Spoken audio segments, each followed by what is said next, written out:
நாம் ஜெபிப்போம். கண்கள் மூடி ஆண்டவரை நோக்கி நாம் ஜெபிக்கலாம். हम सभी प्रार्थना करेंगे, आंख बंद करके परमेश्वर की ओर देखकर இந்த प्रार्थना ஐந்தாவது करेंगे। மாதம் இந்த முதல் வாரத்திலே நாம் கூடி வந்திருக்கிறோம்.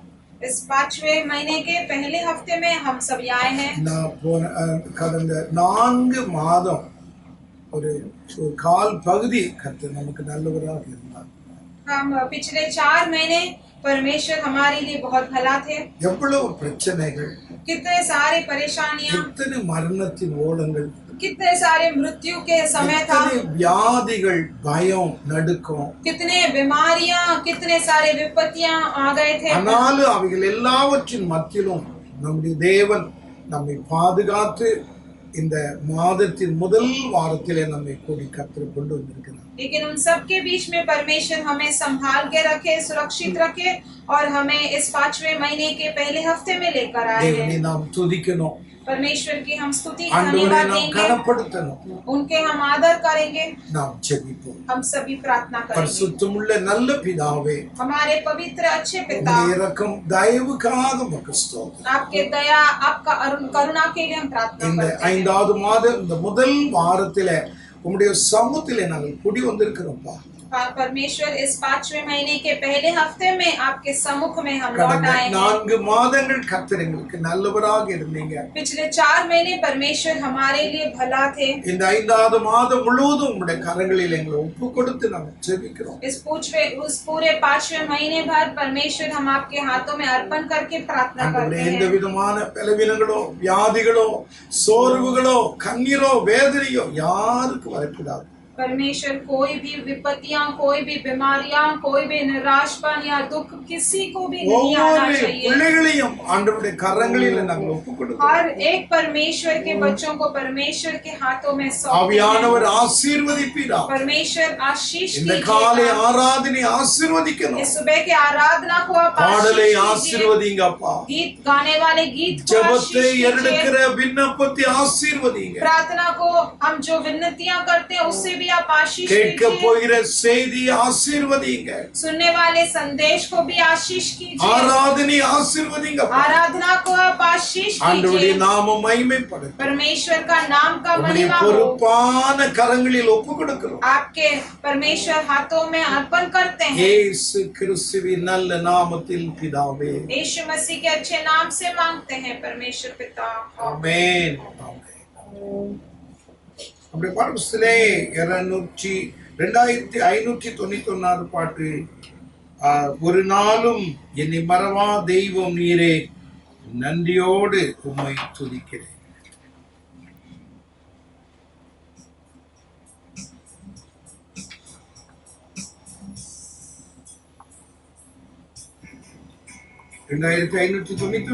ஒரு நாளும் என்னை மறவா தெய்வம் நீர். உண்மையாகவே நம்முடைய தேவன் கடந்த நாட்கள் எல்லாம் நம்மை மறவாமல் நம்மை பாதுகாத்து கொண்டு வந்தது. அவருக்கு நன்றியோடு கூட இந்த காலையில சபை பிள்ளைகளாகிய நாம் அவரை துதித்து அவரை ஆராதிப்போம்.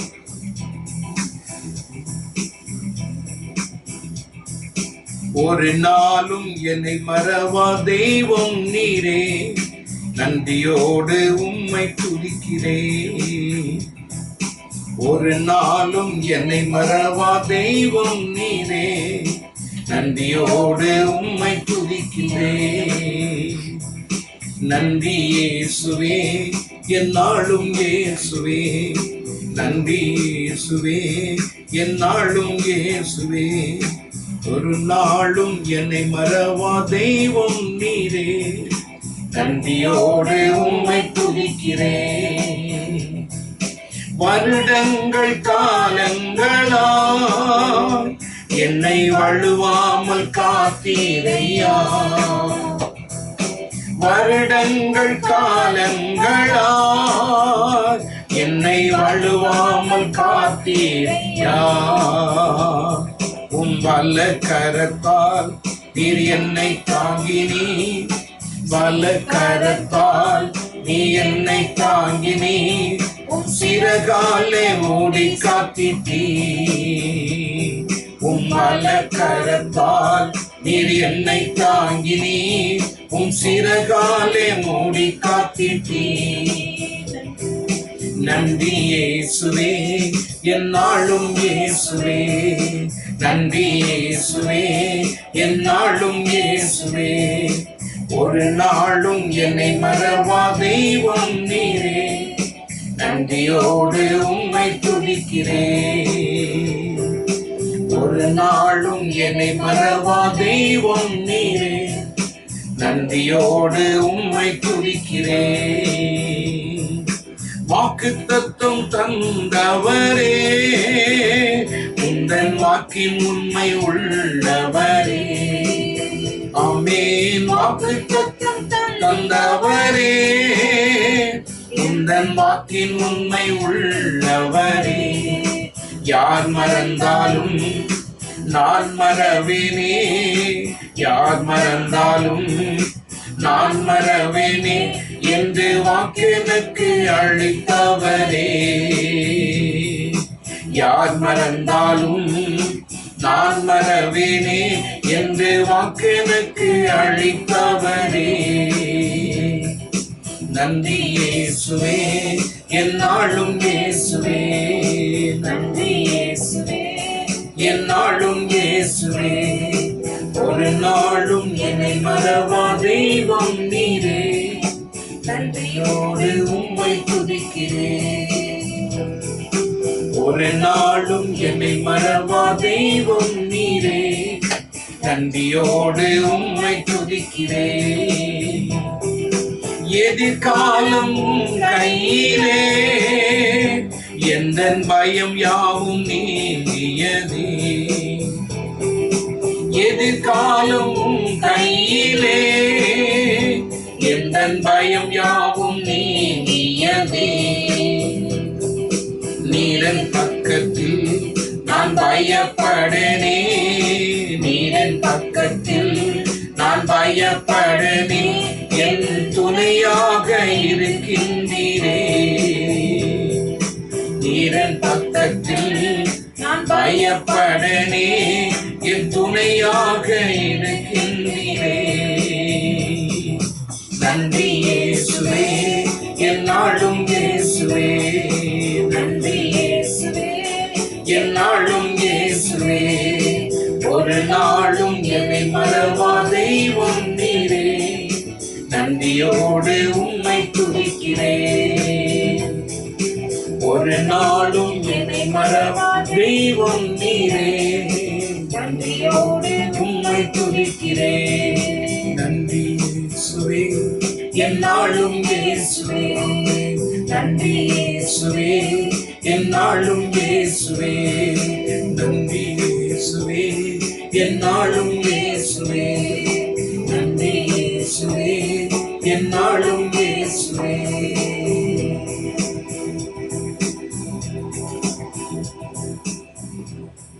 நம்முடைய பாடல் 99வது பாட்டு. ஆனந்த துதி ஒளி கேட்கும், ஆடல் பாடல் சத்தமும் துணிக்கும், ஆகாய விண்மீனார் அவர் ஜனம் பெருகும், ஆண்டவர் வாக்கு ஒலிக்கும். தேவன் ஆபிரகாமுக்கு கொடுத்த அந்த வாக்குத்தத்தங்களை குறித்து தான் இந்த பாடல் விதமாய் சொல்கிறது. ஆகாய விண்மீனாய் அவர் ஜனம் பெருகும்.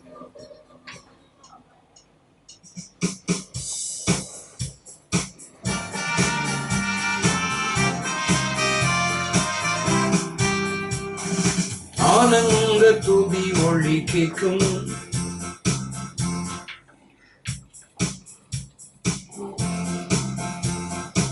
ஆனந்த துதி ஒளி கேட்கும், ஆடல் பாடல் சத்தமும் துணிக்கும், ஆகாய விண்மீனார் ஜனம் பெருகும், ஆண்டவர் வாக்கு பலிக்கும். அல்லேலூயா. ஆகாய விண்மீனார் அவர் ஜனம் பெருகும், ஆண்டவர் வாக்கு பலிக்கும்.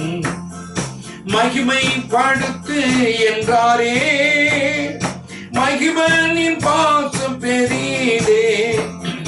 மங்காத புகழுடன் வாழ்வோம், மாட்சிமை பெற்று உயர்த்திவோம். குறுகிட மாட்டோம், குண்டிட மாட்டோம், கரையில்லா தேவனின் வாக்கு. அல்லேலூயா. குறுகிட மாட்டோம், குந்திட மாட்டோம். குறையில்லா தேவனின் வாக்கு ஆனந்த துதி ஒளி கேட்கும். ஆடல் பாடல் சத்தமும் துணிக்கும். ஆகாய விண்ணினாவ ஜனம் பெருகும். ஆண்டவர் வாக்கு பலிக்கும். அல்லேலூயா. ஆகாய விண்ணினா அவர் ஜனம் பெருகும். ஆண்டவர் வாக்கு பலிக்கும். ஆதி நிலையேகுவோமே, ஆசித்திருந்த பெறுவோமே. பாழான மண்மேடைகள் யாவும் பாராளும் வேந்தன் மனையாகும். சிறை வாழ்வு மறையும், சீர்வாழ்வு பெருகும். சீயோனின் மகிமை திரும்பும். அல்லேலூயா. சிறை வாழ்வு மறையும், சீர்வாழ்வு மலரும். சீயோனின் மகிமை திரும்பும். ஆனந்த துதி ஒளி கேட்கும். ஆடல் பாடல் சத்தமும் துணிக்கும். ஆகாய விண்ணினாவ ஜனம் பெருகும். ஆண்டவர் வாக்கு பலிக்கும். அல்லேலூயா. ஆகாய விண்ணினால் அவர் ஜனம் பெருகும். ஆண்டவர் வாக்கு பலிக்கும். விடுதலை முழங்கிடுவோமே, விக்கீனம் யாவும் அகலும். இடுக்கங்கள் ஆழ்ந்திடும் வேளை இரட்சகர் மீட்பருள்வாரே. நுகங்கள் முறிந்திடும், கட்டுகள் அருந்திடும்.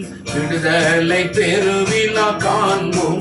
அல்லேலூயா. நுகங்கள் முறிந்திடும், கட்டுகள் அருந்திடும். விடுதலை பெருவிழா காண்போம். ஆனந்த துதி ஒளி கேட்கும். ஆடல் பாடல் சத்தமும் தொனிக்கும். ஆகாய விண்ணினாவ ஜனம் பெருகும். ஆண்டவர் வாக்கு பலிக்கும். அல்லேலூயா. ஆகாய விண்ணினால் அவர் ஜனம் பெருகும். ஆண்டவர் வாக்கு பலிக்கும். ஆறாத காயங்கள் ஆறும், ஆரோக்கிய வாழ்வினில் மூடும். ஆற்றிய தேற்றும் நல்நாதே, போற்றிய பாதம் தரிப்போம். அநாதி தேவனே அடைக்கலம் பாரினில் அநாதையாவதே இல்லை. அல்லேலூயா. அநாதி தேவனே அடைக்கலம் பாரினில் அநாதையாவது இல்லை. ஆனந்த துதி ஒளி கேட்கும். ஆடல் பாடல் சத்தமும் தொனிக்கும். ஆகாய விண்ணினாவ ஜனம் பெருகும். ஆண்டவர் வாக்கு பலிக்கும். அல்லேலூயா. ஆகாய விண்ணினால் அவர் ஜனம் பெருகும். ஆண்டவர் வாக்கு பலிக்கும். போற்றும் தேவன் நம் தேவன், பாரினில் வேறில்லை பாக்கியம்.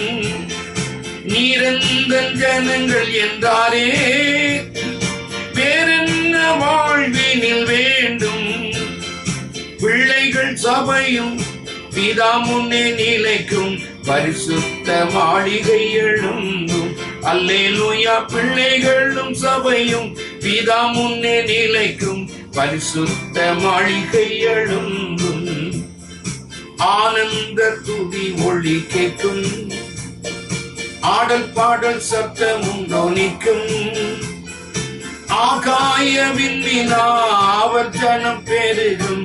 ஆண்டவர் வாக்கு பலிக்கும். அல்லேலூயா. ஆகாய விண்ணினால் அவர் ஜனம் பெருகும். ஆண்டவர் வாக்கு பலிக்கும். Praise the Lord. Amen.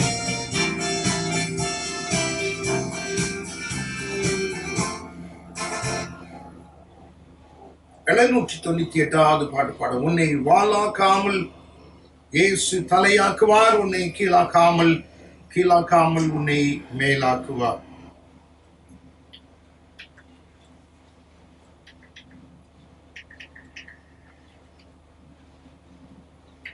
ஆண்டவராய் கர்த்தருடைய அருமையான வாக்குத்தத்தம் இன்றைக்கு நான் சொல்லுகிற இந்த வார்த்தைகளை கவனமாய் கேட்டு அதற்கு நீ உண்மையாய் செவி கொடுத்தால் இப்பொழுது சொல்லப்படுகிற ஆசீர்வாதங்கள் எல்லாம் உண்மையில் உனக்கு பலிக்கும். 28 அதிகாரத்திலே கர்த்தர் சொல்றார், உன்னை பாலாக்காமல் நான் தலையாக்குவே, நீ கீழாகாமல் நீ மேலாயிருந்தாய். உன்னை வாலாக்காமல் இயேசு தலையாக்குவார், நீ கீழாக்காமல் இயேசு மேலாக்குவார். உன்னை வாலாக்காமல் இயேசு தலையாக்குவார், உன்னை கீழாக்காமல் இயேசு மேலாக்குவார்.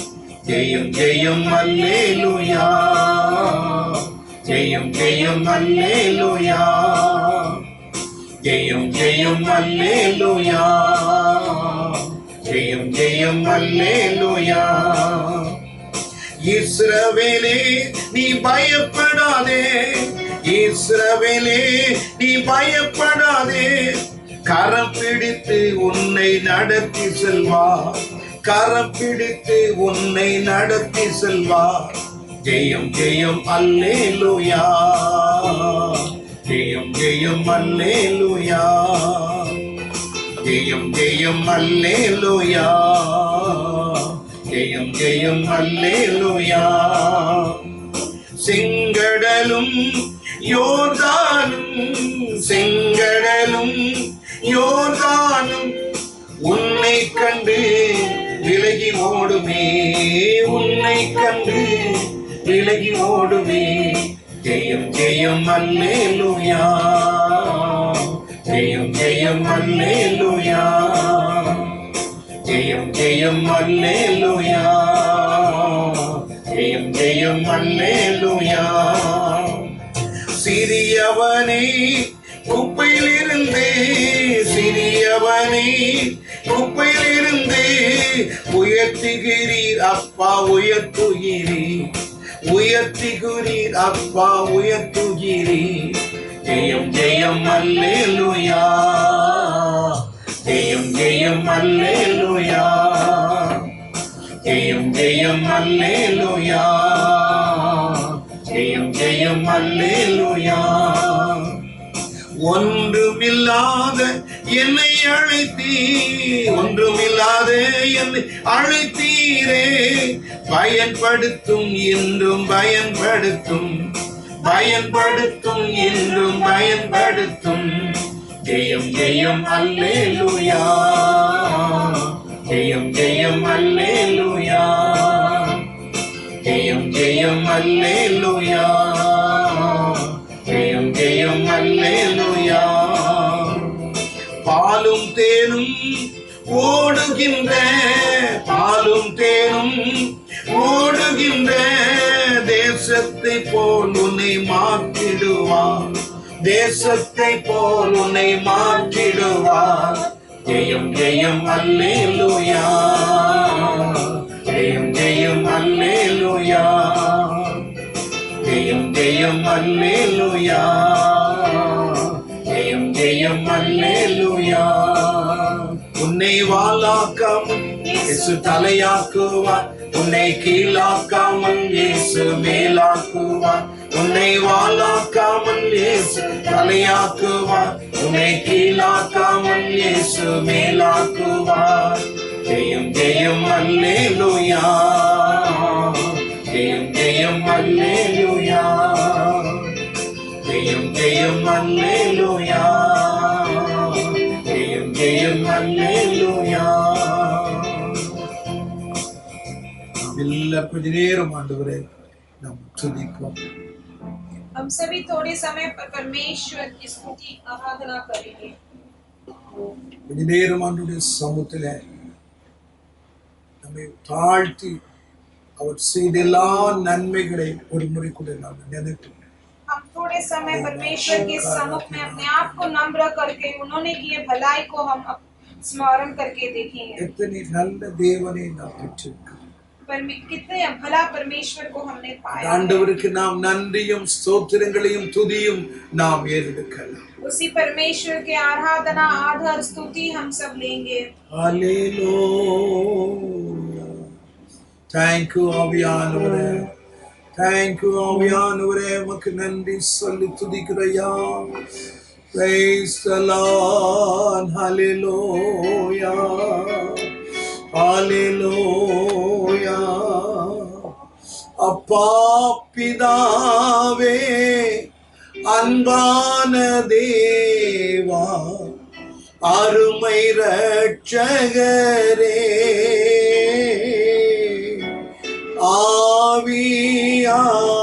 ஆவியானவரே, எல்லாரும் சொல்லுவோம். அப்பா பிதாவே, அன்பான தேவா, அருமை இரட்சகரே,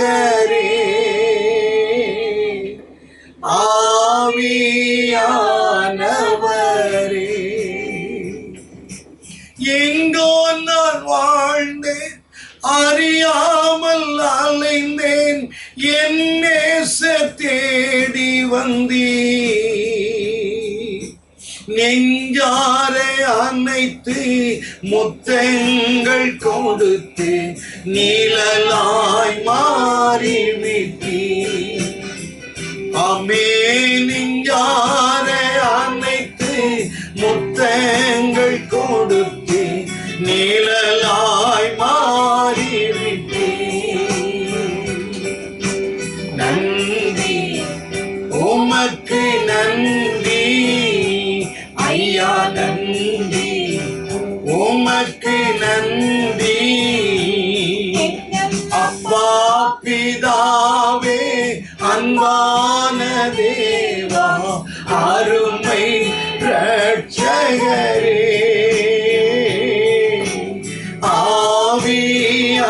ஆவியானவரே. எங்கள் அப்பா பிதாவே, அன்பான தேவா, அருமை இரட்சகரே,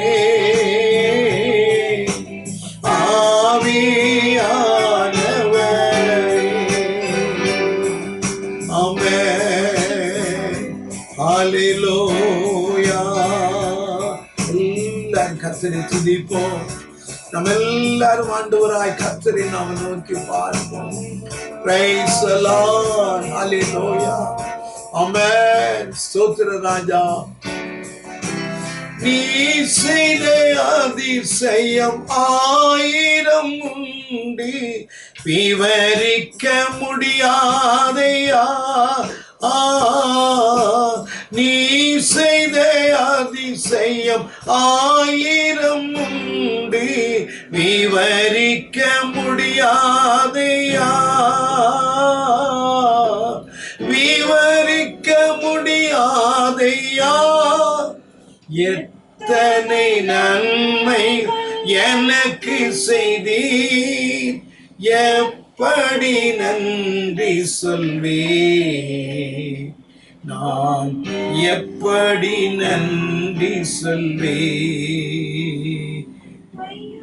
எத்தனை நன்மைகள் எனக்கு செய்தீர், எப்படி நன்றி சொல்வேன், நான் எப்படி நன்றி சொல்வேன். நன்றி ராஜா, நன்றி ராஜா, நன்றி ராஜா, நன்றி ராஜா, நன்றி ராஜா, நன்றி ராஜா, நன்றி ராஜா, நன்றி ராஜா.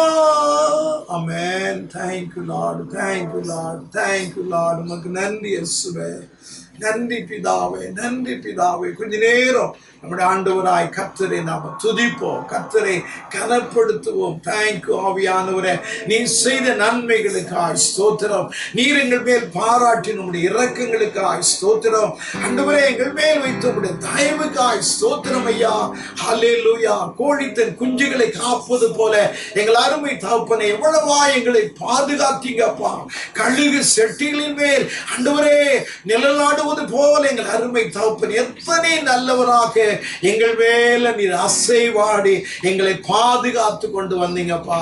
உம்முடைய அன்புக்காக நாங்கள் உம்மை துதிக்கிறோம். ஹல்லேலூயா ஹல்லேலூயா. உமக்கு நன்றி இயேசுவே. ஸ்தோத்திரம் ஐயா. நன்றி இயேசுவே. என்னாலும் இயேசுவே. எல்லாம் பாடுவோம்.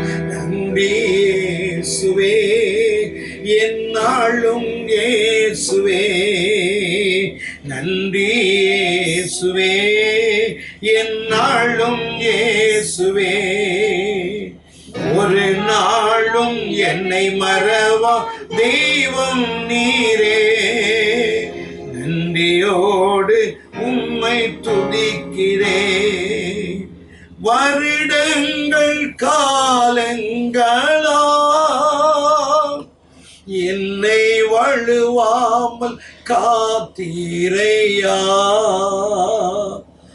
ஆம்பேன். வருடங்கள் காலங்களா என்னை வழுவாமல் காத்தீரையா. உம்பல கரத்தால் நீர் என்னை தாங்கி நீர். உம்பல கரத்தால் நீர் என்னை தாங்கி நீர். சிறகாலே மூடி காத்திட்டீ. நன்றி இயேசுவே. என்னாலும் இயேசுவே. நன்றி இயேசுவே. என்னாலும் இயேசுவே. எல்லாரும் சொல்லுவோம். நன்றி இயேசுவே. என்னாலும் இயேசுவே. நன்றி இயேசுவே. என்னாலும் இயேசுவே. இதுவரைக்கும் காத்துக்கிட்டீங்க அப்பா.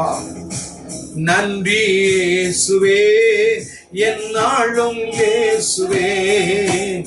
ஒரு நாளும் என்னை மறவா தெய்வம் நீரே. நன்றியோடு உம்மை துதிக்கிறேன். ஒரு நாளும் என்னை மறவா தெய்வம் நீரே. நன்றியோடு உம்மை துதிக்கிறேன். ஆமென். Thank you Lord. Thank you Jesus. Thank you Lord. உமக்கு நன்றி இயேசுவே. உமக்கு நன்றி சொல்லி நாங்கள் உம்மை துதிக்கிறோம். கர்த்தாவே உமக்கு ஸ்தோத்திரம் ஸ்தோத்திரம் ஸ்தோத்திரம் ஸ்தோத்திரம் ஸ்தோத்திரம். நாம் எல்லாரும் விருந்தவனமாய் ஒரு संगीतத்தை நாம் மாறி மாறி வாசிப்போம். हम सभी खड़े होते हुए एक भजन संगीता को बदल बदल हम पढ़ेंगे.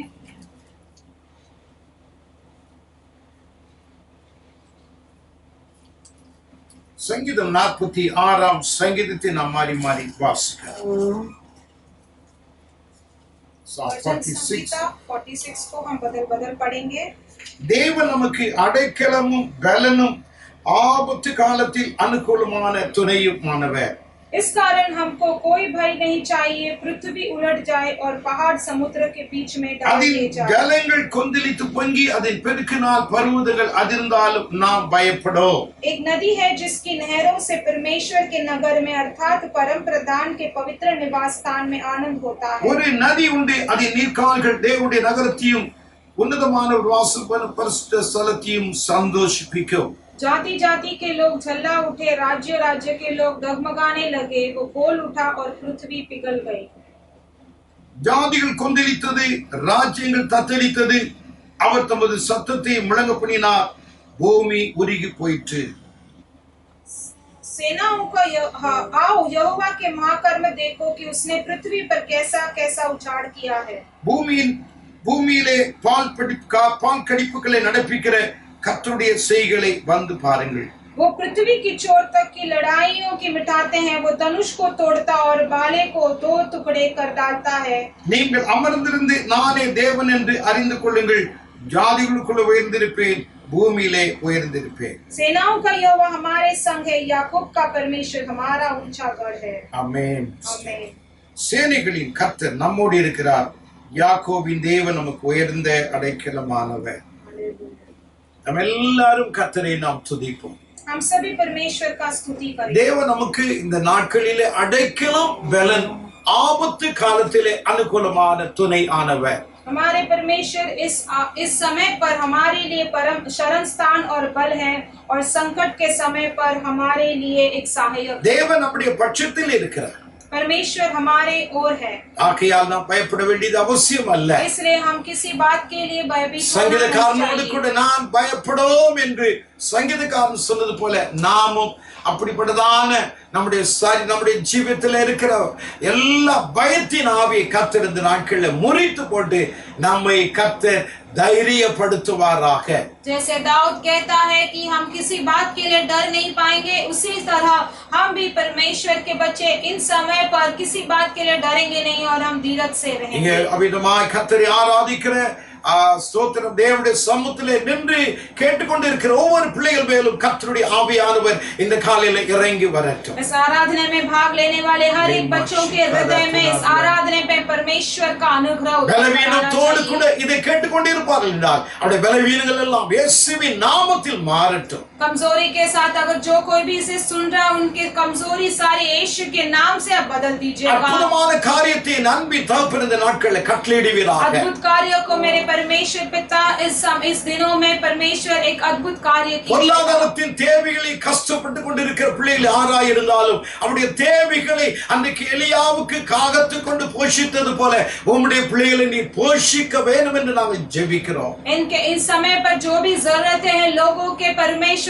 आपके बच्चों को जैसे आपने एलिया को परमेश्वर उनके जरूरतें पूरा किया था, उसी तरह परमेश्वर इन बच्चों का भी जरूरतें நீதிமானி பசியினால் வருந்தவிடேன் என்று சொன்னது போல தேவனுடைய பிள்ளைகளுடைய தேவைகள் எல்லாம் தேவனுடைய நாமத்தினாலே சந்திக்க ஆவியானவர் கிரியை செய்வீராக। धार्मिक लोगों के जीवन में मैं कोई भी भूखा नहीं रखूंगा, आपने जैसे कहा और उनको मैं भोजन दूंगा, उसी तरह परमेश्वर इन दिनों में आपके बच्चों के सारे जरूरतों को पूरा करके இந்த மாதம் முழுவதும் ஆண்டவருடைய பிரசன்னம் உம்முடைய பிள்ளைகளோடு கூட காணப்படட்டும்। इस महीने भर पूरा परमेश्वर का प्रशंसा आपके बच्चों के साथ விரோதமாய் எழும்புகிற எல்லா அந்நிய வல்லமைகளை நசரேயனாகிய இயேசுவின் நாமத்திலே நாங்கள் முறித்து போடுகிறோம்। उनके विरोध कोई भी उठने वाला सारे यीशु के नाम से सारे दुष्ट कर्मों को यीशु के नाम से हम परमेश्वर दूर करते हैं। ஆண்டவரே இன்றைக்கு இந்த வாரத்தில் தன்னுடைய திருமண நாட்களை நினைக்கிற அருமையான தேவ பிள்ளைகளை நாங்கள் நினைக்கிறோம்। परमेश्वर इस हफ्ते में अपने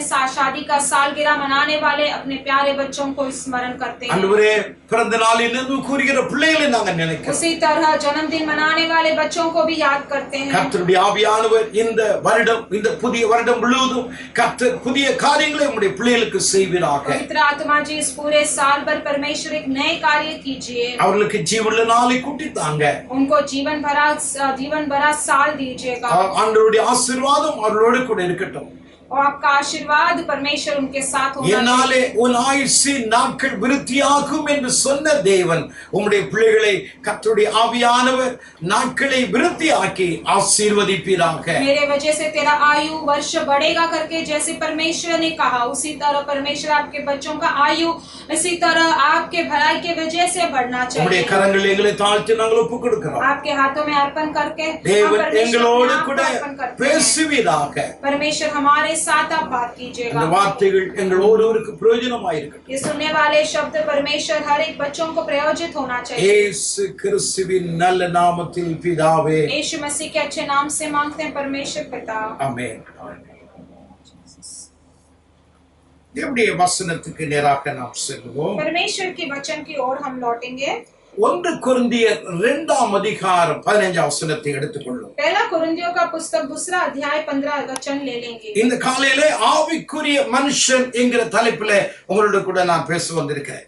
इस सुबह के समय पर आत्मिक जन का विषय के बारे में मैं आपसे बात करने आया हूँ। 1 கொரிந்தியர் 2ஆம் அதிகாரம் 15ஆம் வசனத்திலே पहला कुरिन्थियों 2:15 में हम पढ़ते हैं, ஆவிக்குரியவன் எல்லாவற்றையும் ஆராய்ந்து நிதானிக்கிறான், ஆனாலும் அவன் மற்றொருவனாலும் ஆராய்ந்து நிதானிக்கப்படார்। आत्मिक जन सब कुछ जानता है परंतु वो आप किसी से जांचा नहीं जाता। உலகில் உள்ள மனுஷர்களை 3 பகுதிகளாக பிரிக்கலாம்। इस संसार के लोगों को हम 3 भाग में उन्हें अलग कर सकते हैं। ஒன்று ஆவிக்குரிய மனுஷன், एक आत्मिक जन है, இரண்டாவது மாம்சத்துக்குரியவன், एक शारीरिक व्यक्ति है மூன்றாவது ஜென்ம ஸ்வாபம் உள்ளவன் और तीसरा है जो जन्म के से स्वभाव होता है 1 கொரிந்தியர் 2 அதிகாரம் 15 வசனத்தில் ஆவிக்குரியவன் என்று பவுல் அப்போஸ்தலன் அழைக்கிறார் 1 कोरिन्थियों 2 अध्याय 15 वचन में यहाँ पर लिखा है कि आत्मिक जन करके पौलुस कहते हैं 1 கொரிந்தியர் 3 அதிகாரம் 1-3 வசனத்திலே மாம்சத்துக்கு உரியவர்கள் என்று அழைக்கிறார் और 1 कोरिन्थियों 3:1-2 में हम पढ़ते हैं कि वो मानसिक वो शारीरिक लोग है करके कहते हैं 1 கொரிந்தியர் 2 அதிகாரம் 24 வசனத்திலே ஜென்ம ஸ்வாபமுள்ள மனுஷன் என்று சொல்கிறார் और 1 कोरिन्थियों 2 अध्याय 24वां वचन में कहते हैं कि जन्म स्वभाव वाला मनुष्य அவரவர்கள் தங்களுடைய ஸ்வாபங்களிலே அவர்கள் எப்பொழுதும் ஜீவிப்பார்கள் वही अपने अपने स्वभाव के अनुसार हमेशा जीवित रहते हैं இப்படிப்பட்டதான ஜனத்தை நாம் எப்படி அடையாளம் கண்டு கொள்வது ऐसे लोगों को हम कैसे परखना है எல்லாரும் அவருடைய பார்வைக்கு ஒன்று போலவே இருப்பார்கள் सभी अपने अपने दृष्टि के अनुसार एक ही जैसे होते हैं வெளி தோற்றத்திலே ஒரு எந்த விதமான மாற்றம் இருக்காது बाहर से देखे तो कोई भी अंतर नहीं दिखेगा அவருடைய முகத்தை வைத்து நாம் கணித்து விட முடியாது उनके चेहरा देखकर हम उनको फर्क नहीं அவருடைய महसूस कर படிப்பை सकते வைத்து நாம் கணித்து விட முடியாது उनके ज्ञान के अनुसार हम नहीं बता அவர்கள் सकते உடுத்திருக்கிற உடையை வைத்து இவர்கள் இப்படிப்பட்டவர்கள் என்று நாம் கருதி விட முடியாது उन्होंने पहना हुआ वस्त्र को देखकर हम कुछ नहीं बता सकते அப்படி என்றால் இவர்களை எப்படி அடையாளம் கண்டு கொள்வது इसका मतलब हम कैसे उन्हें जांच இவன் पाएंगे ஆவிக்குரியவன் ये आत्मिक जन இவன் है மாம்சத்துக்குரியவன் ये शारीरिक இவன் ஜென்ம ஸ்வாபம் உள்ள ஒரு तो மனுஷன் जन्म का वैसा ही स्वाभाविक என்பதை मनुष्य है। எப்படி அடையாளம் கண்டு கொள்வது ऐसे हम कैसे परख पाएंगे ஆண்டவராகிய கர்த்தர் மத்திய 7 அதிகாரத்திலே சீஷர்களுக்கு அருமையான காரியத்தை கற்றுக் கொடுத்து கொண்டிருந்தார் परमेश्वर यीशु यहाँ पर मत्ती 7वां अध्याय में चेलों को एक अच्छा कार्य सिखाते हैं 16 வசனத்திலும் 20 வசனத்திலும் ஒரு காரியத்தை மறுபடியும் இங்க சொல்லுகிறார் 16 वचन और 20वां वचन में यहाँ पर एक कार्य को दोबारा दोहराते हैं அவருடைய கனிகளினாலே அவர்களை அறிவீர்கள் उनके फल के अनुसार आप उन्हें जांच पाएंगे 20 வசனத்திலே சொல்லுகிறார் அவருடைய கனிகளினாலே அவர்களை அறிவீர்கள் और उनके फल के अनुसार आप उन्हें जांचेंगे करके ஆண்டவரே அவர்களை நாங்கள் எப்படி அடையாளம் கண்டு கொள்வது परमेश्वर में हम उन्हें कैसे परखने எல்லாரும் ஒரே போல Dress உடுத்திருக்கிறார்கள் वो सभी एक ही जैसे वस्त्र எல்லாரும் ஒரே பாஷை वो பேசுகிறார்கள் सब एक ही भाषा बात करते ஆண்டவரே हैं எப்படி நாங்கள் அடையாளம் கண்டு கொள்வது परमेश्वर हम उन्हें कैसे परख இவர் पाए ஒரு தேவனுடைய மனுஷன் இவர் தேவன் இல்லாத தேவனற்ற ஒரு மனுஷன் ये एक परमेश्वर को जानता हुआ मनुष्य है ये परमेश्वर को न जानता हुआ मनुष्य ஆண்டவர் அருமையாய் சொல்லிக் கொடுத்த அவருடைய கனிகளினாலே நீங்கள் அறிவீர்கள் परमेश्वर यीशु बराबर से उन्हें सिखाते हैं कि उनके फल के अनुसार आप उनको जांच पाओ எவ்வளவுதான் உடை உடுத்தினாலும் எவ்வளவுதான் தன்னை மெருகேற்றினாலும் ஒரு தேவனுடைய பிள்ளை போல காண்பித்தாலும் அவருடைய சுபாவங்கள் என்று ஒன்று இருக்கிறது அது நிச்சயமாய் அது வெளிப்படும் பொழுது அது கனியாக அது கடந்து வரும் कितना भी चाहे वो अपने आप को वस्त्र कैसे भी पहने या उनका स्वभाव कैसे भी वो दिखाए अपने आप को लेकिन उनका वो स्वभाव है जो परमेश्वर के अनुसार वो फल उनको दिखाई देगा दूसरों को ஆந்திராவில விஜயவாடா என்று சொல்லக்கூடிய ஒரு பகுதி இருக்கிறது आंध्रा में विजयवाड़ा नामक एक शहर है அங்கே ஒரு ஆவிக்குரிய ஒரு கன்வென்ஷன் ஒரு நற்செய்தி கூட்டங்கள் நடந்து கொண்டிருந்தது वहाँ पर एक आत्मिक एक कन्वेंशन जो एक सुसमाचार का सभा चल रहा था தமிழ்நாட்டிலிருந்து ஒரு மூத்த ஊழியக்காரர் அங்கே அழைக்கப்பட்டிருந்தார் तमिलनाडु से एक परमेश्वर का दास वहाँ पर बुलाया गया था அங்கே தேவனுடைய செய்தியை கொடுப்பதற்காக அந்த கன்வென்ஷனுக்கு அழைக்கப்பட்டிருந்தார் वहाँ पर परमेश्वर का संदेश देने के लिए उन लोगों परमेश्वर के दास को उधर बुलाया गया था அங்கே ஒரு கூட்டங்கள் ஏராளமாய் நிரம்பி வழிந்து கொண்டிருந்தார்கள் वहाँ पर बहुत सारे झुंड लोग वहाँ पर मौजूद थे அந்த கூட்டத்தினுடைய கீழே ஒரு நல்ல உடை உடுத்தின ஒரு சகோதரி அருமையாய் வார்த்தைகளை சொல்லி அவள் ஜெபித்து கொண்டிருந்தார் वहां पर नीचे एक अच्छे से वस्त्र पहने हुए एक स्त्री बहुत सारे अच्छे शब्द बोलकर वचन बोलकर वो प्रार्थना कर रही थी। அருமையா அழகாக அந்நிய பாஷைகளை கூட பேசிக் கொண்டிருந்தார். वो बहुत ही प्यार से वो अच्छे से आत्मिक भाषा भी அவருடைய உடை, அவருடைய தோற்றம், அவருடைய ஜெபம், அவருடைய அந்நிய பாஷை எல்லாவற்றையும் பார்க்கும் பொழுது பக்கத்தில் இருக்கிற எல்லாரும் பரவசமாய் அவர்களும் ஜெபித்துக் கொண்டிருந்தார். उसके वस्त्र, उसका भाषा, उसका अन्य भाषा, उसका जो वो वचन है, उसका वाक्य है, वो जिस तरीके से वो प्रार्थना कर रही थी उसी तरीके से वो लोग वहां के देखकर वो भी प्रार्थना कर रहे थे। ஆண்டவராகிய கர்த்தர் தமிழ்நாட்டிலிருந்து கடந்து போன அந்த ஊழியக்காரரை பார்த்து சொன்னார், இவளுக்குள்ளாய் இருப்பது வஞ்சிக்கிற ஆவி, இவளுடைய தலையில கை வைத்து நீ ஜெபிக்க வேண்டும் என்று சொன்னார். लेकिन परमेश्वर ने उस पासवान से कहा कि इसके अंदर जो आत्मा है वो बुरी आत्मा है और इसके लिए तू उसके सिर पर अपना हाथ रखकर प्रार्थना कर। இந்த ஊழியக்காரருக்கே அது அவிதமாக ஆச்சரியமாக இருந்தது. उस पासवान को इसके वजह से वो भी आश्चर्य, कितने अच्छे तरीके से वो प्रार्थना कर रही है। पहले शुरुआत से लेकर अभी तक वो कितने अच्छे से तरीके से प्रार्थना कर रही है। लेकिन मेरे परमेश्वर कभी भी झूठ नहीं कहेंगे।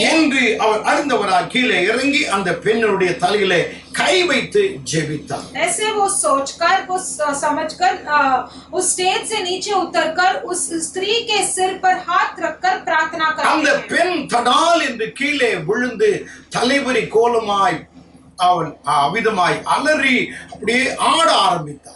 और वो स्त्री जो है जैसे हाथ रखा वो स्त्री वहां पर गिर गई और उसके सिर के मुकुट निकल गया और वो वैसे ही नाचने लगी। அவளுடைய பல்லை கடித்துக்கொண்டு அவள் அவிதமாய் தலைவரித்து அவள் ஆட ஆரம்பித்தார். उसके बाल सारे खुले हो गए थे और वो दांत काट कर वो नाच रही थी। தேவனுடைய மனுஷன் அவள் மேல் கைகளை வைத்து அந்த வஞ்சிக்கிற ஆவியை இயேசுவின் நாமத்தில் அவளை விட்டு புறப்பட்டு போ என்று சொல்ல அந்த ஆவி அவளை விட்டு போனதை அவள் சுகமடைந்தார். उस परमेश्वर के दास ने उसके ऊपर हाथ रखते हुए कहा कि इसके अंदर जो दुष्ट आत्मा है वो यीशु के नाम से चले जा करके प्रार्थना किया और उसी क्षण वो दुष्ट आत्मा उसके शरीर से भाग गया और उसने चंगाई पाया। அந்த அல்விதமாய் அந்த சுகமடைந்த உடனே பாஸ்டர் அந்த தமிழ்நாட்டில் போனதான போதகர் கேட்டார், அம்மா உனக்கு எப்படி இப்படி வந்தது? तब वो तमिलनाडु के जैसे ही वो चंगा पा गए तो वो तमिलनाडु के वो पासवान है, उन्होंने पूछा उनसे कि माँ ये कैसे ऐसे हुआ आपके शरीर? ஒரு முறை எனக்கு சுகமில்லை என்று ஒரு டாக்டரை பார்க்க நான் போயிருந்தேன். उसने कहा कि एक बार मुझे ठीक नहीं था करके मैं डॉक्टर के पास गई थी। கொடுக்கிறேன் என்று சொன்னவர் உள்ளே போனார். ஏதோ ஒரு கையில ஏதோ ஒன்று வைத்திருந்தார். என் முகத்தில் அதை வீசினார். அவ்வளவுதான் எனக்கு தெரியும். அதற்கு மேல் என் சரீரத்திலே இப்படிப்பட்டதான ஆவி இறங்கிவிட்டது. और वो डॉक्टर ने अंदर जाके कुछ तो दवा लेकर आने के लिए अंदर चले गए थे और बाहर आते ही कुछ तो मेरे चेहरे पे उन्होंने झटका और मेरे पता नहीं उसी क्षण मेरे शरीर के अंदर कुछ तो चला गया और तब से लेकर अब तक मैं वैसे ही थी। मेरा प्रार्थना कम नहीं हुआ। बाइबल வாசிப்பேன், मैं बाइबल पढ़ती थी, ஆனால் இந்த ஆவி எனக்குள்ளாய் கிரியை செய்து கொண்டே இருந்தது. लेकिन ये दुष्ट आत्मा मेरे अंदर क्रिया कर रहा था। எனக்கு அருமையானவர்களே, मेरे प्यारे लोग, ஸ்தோத்திரம். இந்த சகோதரி எல்லாவற்றிலும் அவளை குறை சொல்ல முடியாது, ஆனால் அவளுக்குள்ள ஒரு வஞ்சிக்கிற ஆவி இருந்தது.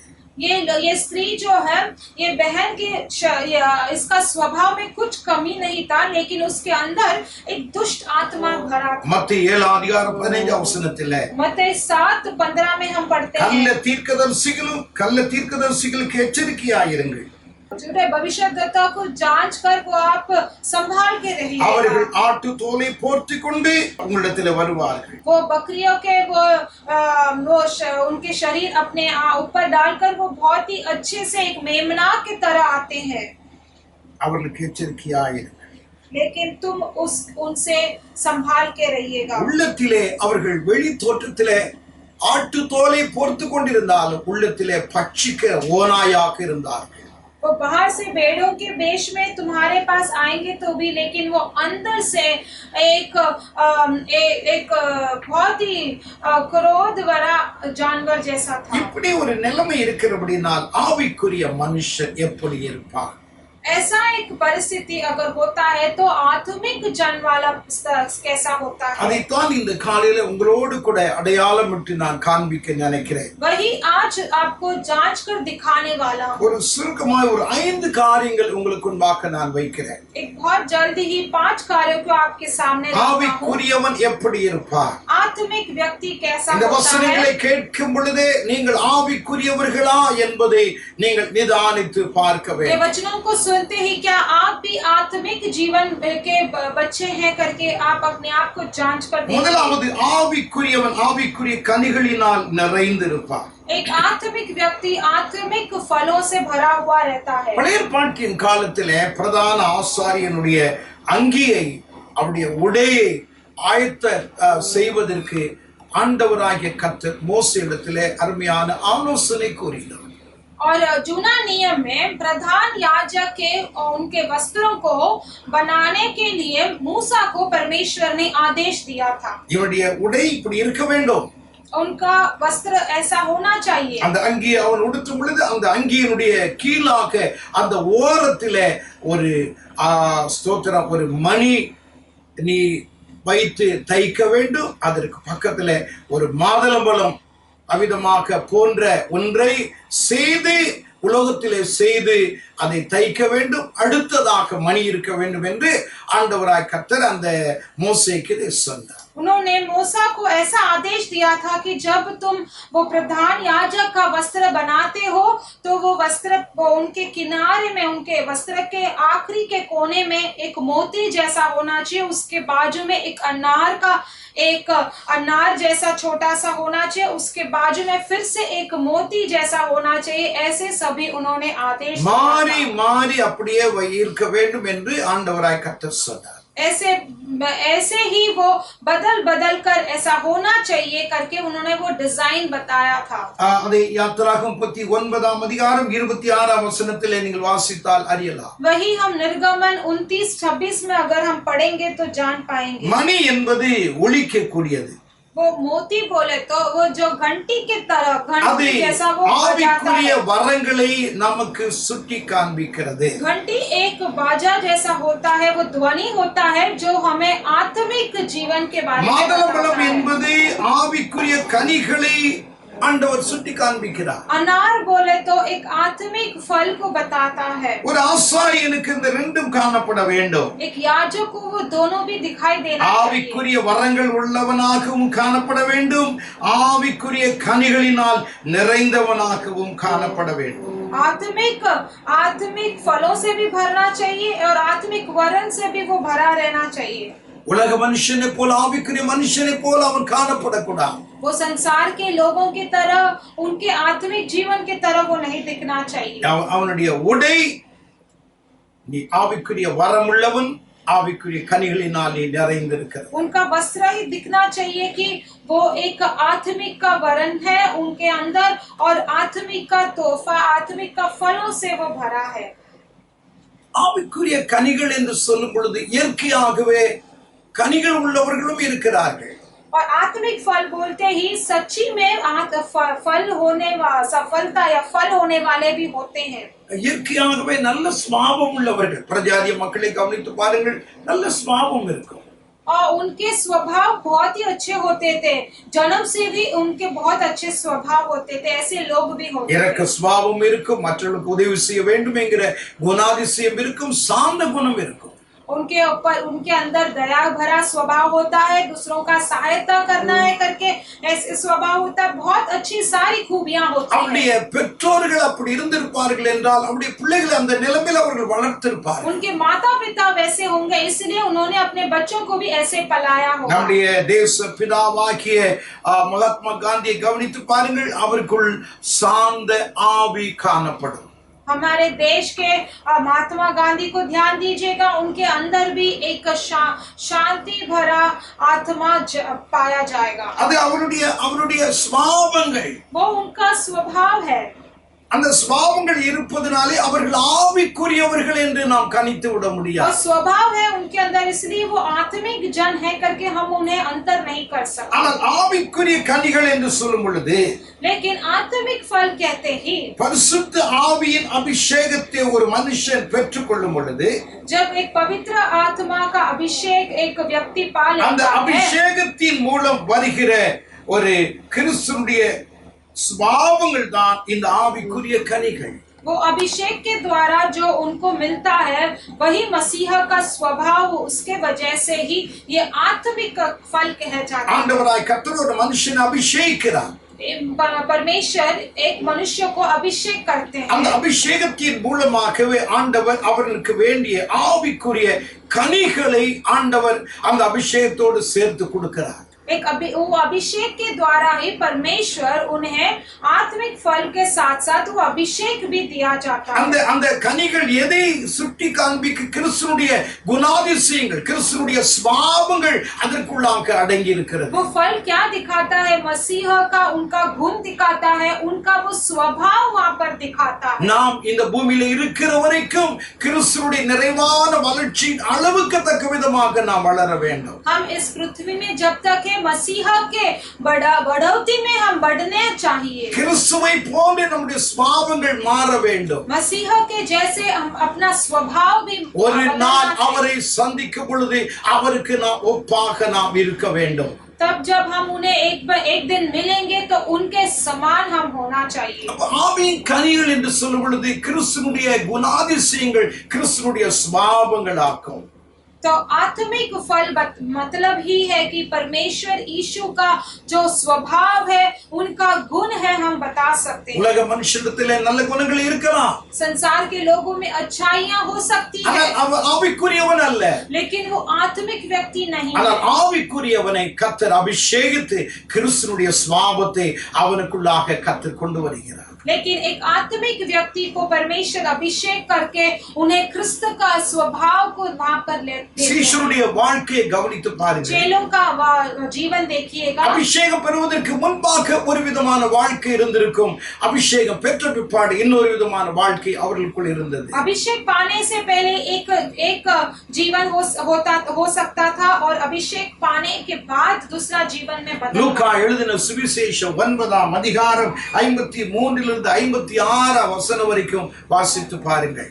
और लूका का सुसमाचार 3 अध्याय 9वां अध्याय 53 से लेके 56 तक पढ़ के देखिए। இயேசு கிறிஸ்து சமாரியாவிலிருந்து அவிதமா எருசலேமுக்கு போக வேண்டும் என்கிற எண்ணத்தோடு கூட சமாரியா தேசத்தின் வழியாய் அவர் வருவதற்காக பிரயாசம் எடுத்தார். यीशु मसीह यरूशलेम से लेकर समारिया जाने के लिए वो वहां से यात्रा करने के लिए प्रयास कर रहे थे। அவர் எருசலேமுக்கு போக வேண்டும், वो यरूशलेम की ओर जाना है। அவருடைய மரணத்தின் நாட்கள், சிலுவையில் அறையப்படுகிற நாட்கள் மிக குறுகினதாக இருந்தது. और वो क्रूस पर चढ़ाने वाला दिन जो समय नजदीक आ रहा था, அதற்கு முன்பாக எருசலேமில் அவர் இருக்க வேண்டும். उससे पहले वो जाके यरूशलेम में मौजूद होना है। அவர் சமாரியா வழியாக அந்த எருசலேமுக்கு போவதற்காக வந்தார். उसके लिए वो समारिया के रास्ते से यरूशलेम की ओर जा ஆனால் அந்த रहे थे। சமாரியா ஜனங்கள் அவரை எருசலேமுக்குள் போவதற்கு வழி, சமாரியா வழியாக நீ போக கூடாது என்று தடுத்து நிறுத்தினார். लेकिन उस समय वो समारिया के लोग यीशु को कहा कि वो यरूशलेम को नहीं जाना है उस समारिया के रास्ते से। அப்பொழுது யாக்கோபு யோவானும் அதை கவனித்துக் கொண்டே இருந்தார். तब याकूब और यूना ने वो बहुत ध्यान दे रहे थे। இயேசுவை பார்த்து இப்படி சொன்னார்கள், उन्होंने यीशु को देखकर ऐसे कहा, ஆண்டவரே, எலியா வானத்திலிருந்து அக்கினி இறக்கி அவர்களை அழித்தது போல ஆண்டவரே இவர்களை அக்கினி இறக்கி அழிப்பதற்கு நீர் உத்தரவு கொடுக்க வேண்டும் என்று சொன்னார். जैसे एलिया को आग देखकर परमेश्वर उन्हें नष्ट कर दिया गया, उन लोगों को उसी तरह इस लोगों को परमेश्वर आप उत्तर दीजिए और आग लेकर आइए और इन्हें नष्ट कर। ஆண்டவராகிய கர்த்தர் அவர்களை மெச்சிக்கொள்ளவில்லை. लेकिन यीशु उन्हें बहुत अच्छी तरीके से वैसे उन्हें ये नहीं किया। இப்படிப்பட்டவர்களுக்கு இந்த தண்டனை தான் கொடுக்க வேண்டும் என்று கர்த்தர் சொல்லவில்லை. उन्होंने ऐसा नहीं किया खुश होकर कि हाँ इन्हें ऐसे ही दंड मिलना चाहिए। அவர்களை பார்த்து ஒரு காரியத்தை சொன்னார், लेकिन उन्हें देखकर परमेश्वर ने உங்களுக்குள் कार्य என்ன कहा। ஆவி இருக்கிறது இருக்கிறது என்று சொன்னார். आपके अंदर क्या आत्मा भरा है? உங்களுக்குள்ள என்ன ஆவி இருக்கிறது? आपके अंदर कौन सा आत्मा है? ஆனா எனக்கு அருமையானவர்களே, मेरे प्यारे लोगों, சீஷருடைய வாழ்க்கையில் அபிஷேகம் பெறுவதற்கு முன்பாக அவருடைய சுபாவங்கள் எல்லாம் பட்சிக்க வேண்டும், அழிக்க வேண்டும், மற்றவர்களை கொடுமையாக நடத்த வேண்டும். அப்படிப்பட்ட சுபாவம் உடையவர்களாக இருந்தார். उन चेलों के जीवन में अभिषेक पाने से पहले तो एक बुरी आत्मा था उनके अंदर, और वो दूसरों को मारना है, क्रोध में बहुत गुस्से में, वैसा एक स्वभाव उनके अंदर ஆனால் था। அவர்கள் அவிதமாய் அபிஷேகம் பெற்ற பிற்பாடு, लेकिन जब वो अभिषेक पा गए, இந்த யாக்கோபையும் யோவானையும் நீங்க கவனித்து பாருங்கள். ये याकूब और ये योना को ध्यान दीजिएगा। யாக்கோபு எழுதுகிறார், याकूब लिखता है, 1 யோவான் 4:8 पहला योना 4:8 में हम पढ़ते हैं, அன்பில்லாதவன் தேவனை அறியார். जो प्रेम, जिसके पास प्रेम नहीं है वो परमेश्वर को தேவன் नहीं जान அன்பாகவே सकता। இருக்கிறார். परमेश्वर भी एक प्रेम है। அன்பை குறித்து அருமையாய் யோவான் அப்போஸ்தலன் எழுதுவதை நாம் காண முடியும். या योना प्रेरित बहुत अच्छी तरीके से प्रेम के बारे में लिखता है। ஏன் என்றால் क्यों बोले तो ரோமர் 5:5 படி रोमियो 5:5 के अनुसार பரிசுத்த ஆவியின் அபிஷேகத்துக்குள்ளாய் தேவன் அவருடைய அன்பையும் ஊற்றினார்.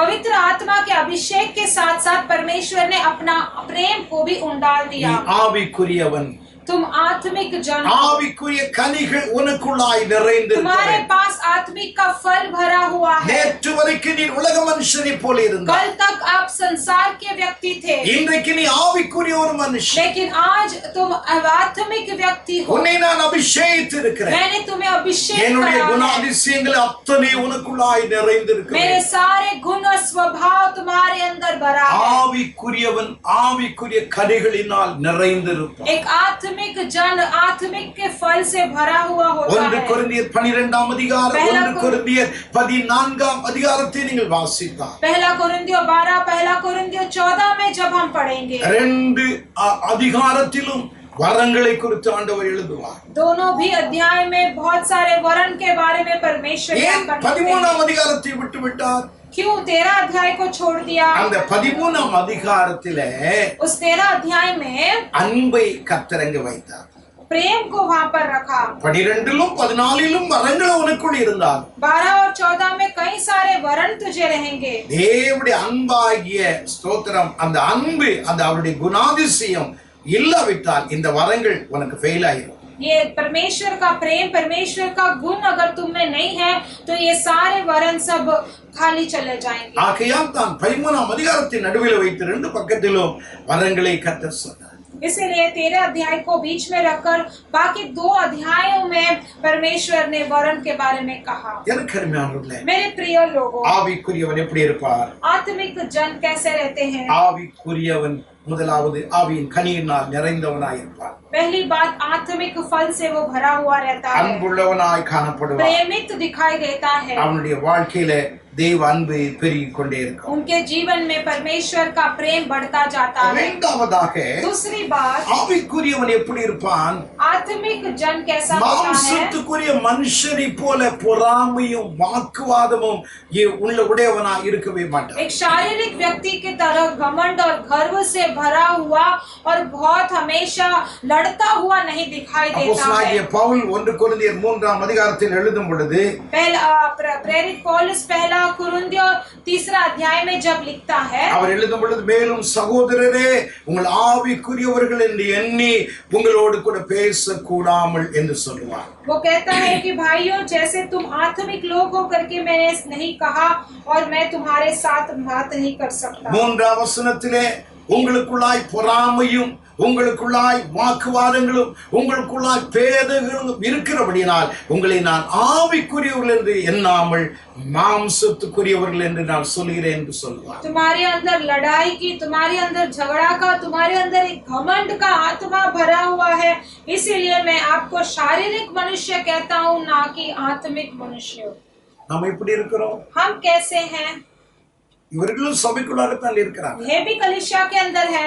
அப்போஸ்தலனாகிய பவுல் அங்க இருக்கிற சபையில இருக்கிற ஒரு கூட்டத்தை தான் அங்க சுட்டி காண்பிக்கிறார். प्रेरित पौलुस एक कलीसिया के झुंड के लोगों को ही वो बताता है। உங்களை ஆவிக்குரியர்கள் என்று நான் சொல்வதற்கு என்னால் முடியலையே. मैं तुम्हें एक आत्मिक जन नहीं बता पा रहा हूँ। உங்களுக்குள்ள பொறாமை இருக்குது, உங்களுக்குள்ள எரிச்சல் இருக்குது, உங்களுக்குள்ள மார்க்க பேதங்கள் இருக்கிறது, ஏற்ற தாழ்வு இருக்கிறது, வித்தியாசம் இருக்கிறது. आपके अंदर एक घमंड भरा है, एक क्रोध भरा है, झगड़ा करने का आत्मा भरा है और आप में अंदर भेदभाव भरा है। ऐसे कई सारे फर्क आपके अंदर कमियां महसूस है। இன்றைக்கு நம்ம எப்படி இருக்கிறோம்? आज आप कैसे हो? ஜாதி வித்தியாசம், आप जाति में भेदभाव பெரியவன் करते சிறியவன் हैं என்கிற ஒரு எண்ணங்கள், और बड़े छोटे करके ऐसे बहुत இதெல்லாம் भेदभाव करते இருப்பதற்கு हैं। காரணம் மாம்சத்துக்குரியவர்களா இருக்கிறபடினா. ये सब रहने का एक ही कारण है क्योंकि आप शारीरिक व्यक्ति हो। ஆனால் ஆவிக்குரியவனை கவனித்து பாருங்கள். लेकिन एक आत्मिक व्यक्ति को ध्यान दीजिए, அவனுக்குள் பொறாமை இருக்க முடியாது, उसके अंदर एक गर्व का आत्मा नहीं होता இருக்க है, கூடாது. नहीं होना அவன் चाहिए எரிச்சல் உள்ளவனாய், மார்க்க பேதம் உள்ளவனாய் அவன் இருக்க முடியாது. और वो बहुत ही घमंड और बहुत वो धर्म का आत्मा से भरा नहीं ஏன் होना அப்படி चाहिए। இருக்கிறான்?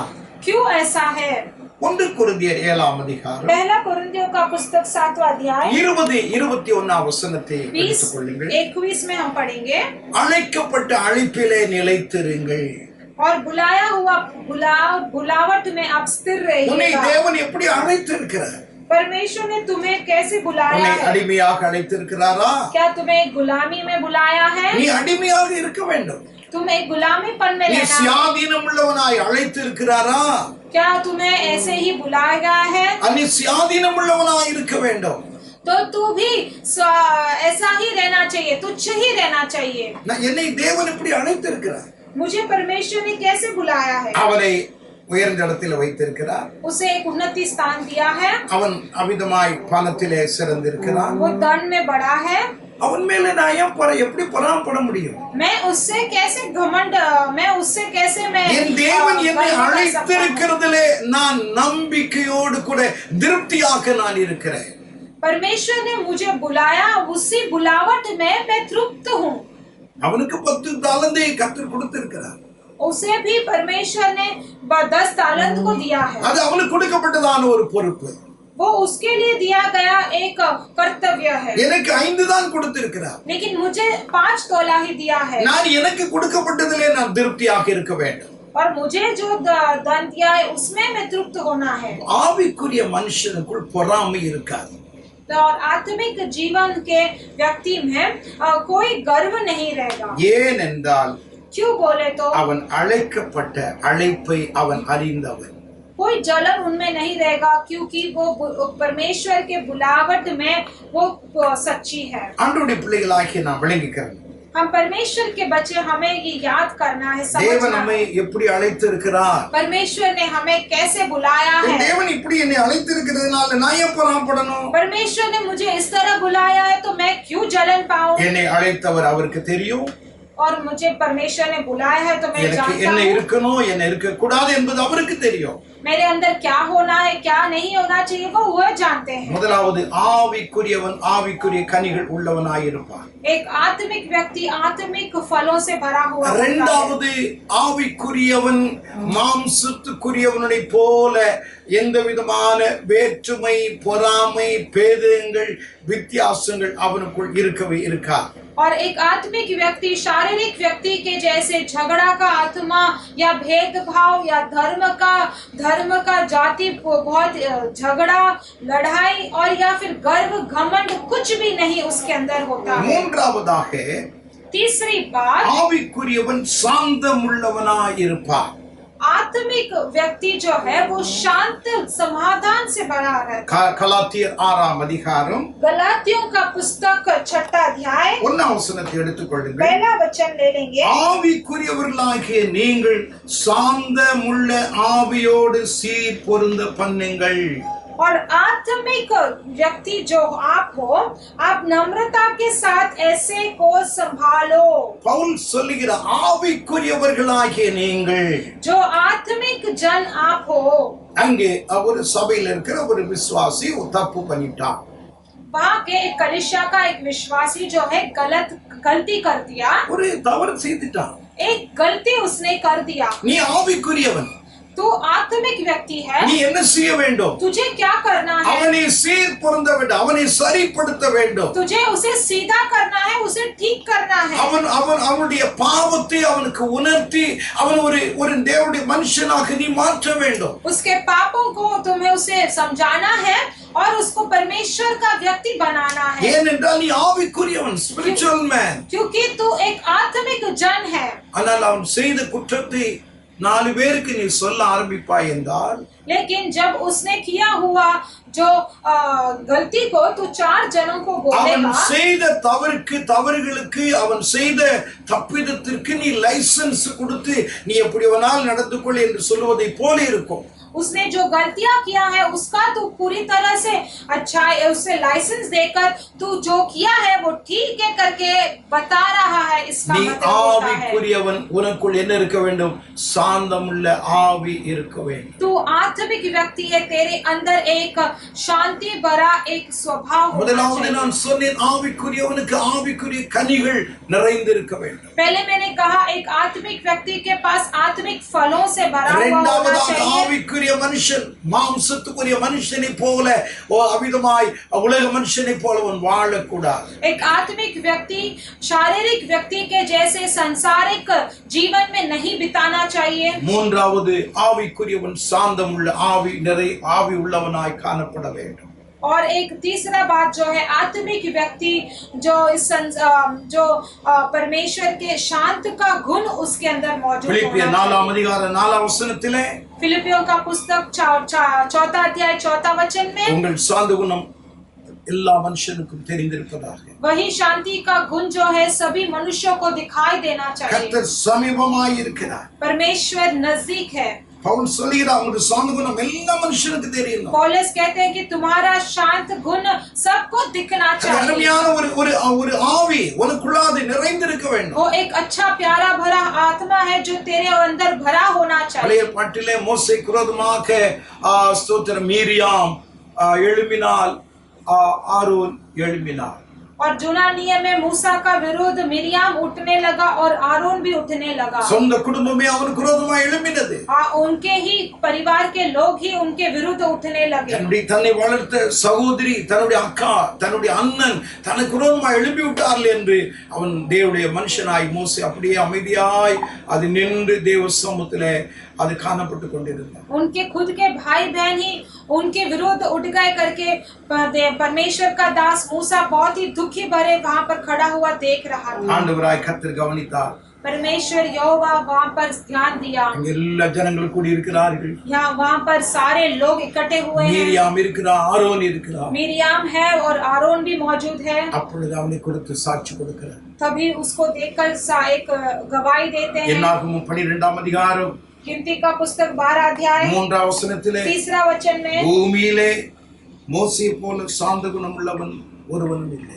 इस पृथ्वी में मूसा के तरह शांत गुण भरा कोई भी नहीं है। அவனை போல மிகுந்த சாந்த குணம் உள்ள ஒருவனை நீ பார்க்க முடியாது. उसके जैसे शांत भरा गुण कोई भी नहीं हो सकता। எனக்கு அருமையானவர்களே, मेरे प्रिय लोगों, தேவனுடைய பிள்ளைகளாகிய நம்மை கர்த்தர் கவனிக்கிறார். परमेश्वर के बच्चे परमेश्वर हमें परमेश्वर நாம் ஆவிக்குரியவர்கள் என்று சொல்லுகிற நமக்குள்ளாய் சாந்தமுள்ள ஆவி இருக்கிறதா? हम आत्मिक जन कहते हैं, लेकिन क्या वो शांत भरा गुण हमारे अंदर भरा है? சுபாவங்களை ஆண்டவராய் கர்த்தர் ஒரு நாள் விதமாய் சொன்னார். परमेश्वर के यीशु के स्वभाव को परमेश्वर ऐसा कहते हैं। 11:29 मत्ती 11:29 நான் சாந்தமும் மனத்தாழ்மையுமாய் இருக்கிறேன். मैं शांत भरा और बहुत ही मनपूर्वक என்னிடத்தில் வந்து நீங்கள் கற்றுக்கொள்ளுங்கள். अगर मेरे पास आकर तुम सीखना, நான் சாந்தமுள்ளவர். मैं बहुत ही शांति भरा हूँ। இயேசுவானவர் சாந்தமுள்ளவராக்கும். परमेश्वर यीशु जो है वो शांत भरा ஆவிக்குரியவன் சாந்தமுள்ள ஆவியோடு கூட அவன் செயல்பட வேண்டும். आत्मिक जीवन में भरा हुआ एक आत्मिकत्व में वो चलना चाहिए। அவனுக்குள்ளான ஒரு எரிச்சலோ கோபமோ அமிதமாய் அவனுக்குள்ளாக எந்த விதமான ஒரு ஒரு தீவியான காரியத்தை செய்யக்கூடிய சுபாவங்கள் உள்ளவனாய் காணப்பட முடியாது. उसके अंदर एक जलन, एक गर्व या फिर एक घमंड भरा कोई भी बुरी स्वभाव नहीं हो सकता அவனுக்குள் है. பொறுமை நிறைந்திருக்கும். उसके अंदर धीरज भरा हुआ रहता है. ஏனென்றால் இயேசுவை அவன் ஆராதிக்கிறதுனால் அவருடைய அபிஷேகத்தை அவன் பெற்றதினால் அவனுடைய சுபாவங்கள் முழுதும் அவனுக்குள்ளாயிருக்கும். क्योंकि वो यीशु के साथ आराधना करते हैं, यीशु का अभिषेक को उन्होंने पाया, इसलिए यीशु का स्वभाव उनमें भरा हुआ होगा. ஆவிக்குரிய மனுஷன் எடுத்தேன் கவித்தேன் என்று எதையும் அவசரப்பட்டு செய்து விட மாட்டார். சாந்த குணத்தோடு கூட அமைதியாய் செயல்படும். एक आत्मिक का व्यक्ति जो है, जो मैंने किया उसे मैंने करा, ऐसे करके जो भी कार्य आया वो नहीं करता है, वो बहुत ही सोच समझकर अच्छे से चलता है. ஒரு முறை சாது சுந்தர் சிங் ஒரு காட்டு வழியாக அவர் போய் கொண்டிருந்தார். एक बार साधु सुंदर सिंह अय्या जो है एक जंगल की ओर जा रहे थे. அவர் பஞ்சாப் தேசத்திலே லுடியானா என்று சொல்லக்கூடிய ஒரு மாகாணத்திலே அவர் பிறந்தவர். 16வது வயதிலே கிறிஸ்துவை அறிந்தவர். और पंजाब देश में लुधियाना नामक शहर में उनका जन्म हुआ और तभी से लेकर वो एक पंजाबी व्यक्ति था. वो அவர் இந்தியாவின் அப்போஸ்தலன் என்று அவரை அழைப்பார்கள். उसे भारत देश का प्रेरित है करके उन्हें बताया ஒரு जाता முறை था. அவர் காட்டு வழியாய் போய் கொண்டிருந்தார். एक बार वो जंगल की ओर से गुजर रहा था. எதிரே ஒரு புலி அமிதமாய் உரிமை கொண்டு அவரை கடிப்பதற்கு வந்து கொண்டிருக்கிறது. उनके सामने एक शेर जो है उनके पास खड़ा हो गया था उसे काटने के लिए. சாது சுந்தர் சிங் அப்படியே நின்று கொண்டிருக்கிறார். साधु सुंदर सिंह वैसे ही खड़ा हुआ था. புலி வேகமாய் வந்தது, எதிரே அமிதமாய் நிற்க ஆரம்பித்தது. शेर जो है वो बहुत जोर से आया और वहां पर सामने रुक गया. அதோடு கூட சாது சுந்தர் சிங் பேசினார்.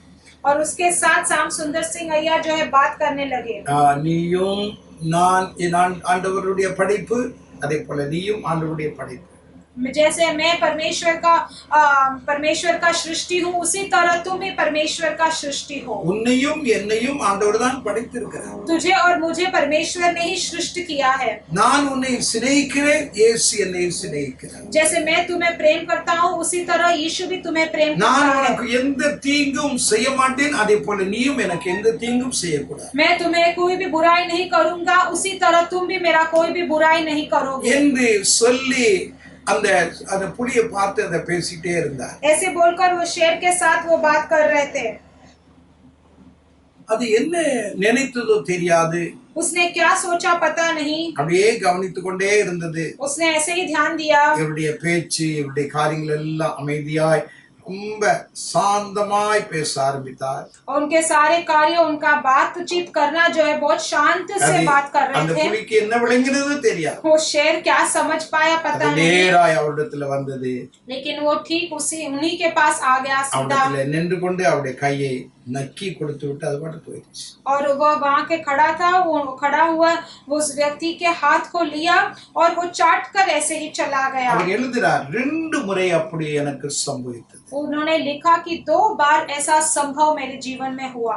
அதை கண்டு அவர் பயப்படல, उसे அதுக்கு விரோதமான காரியத்தை செய்ய அவர் துணியல.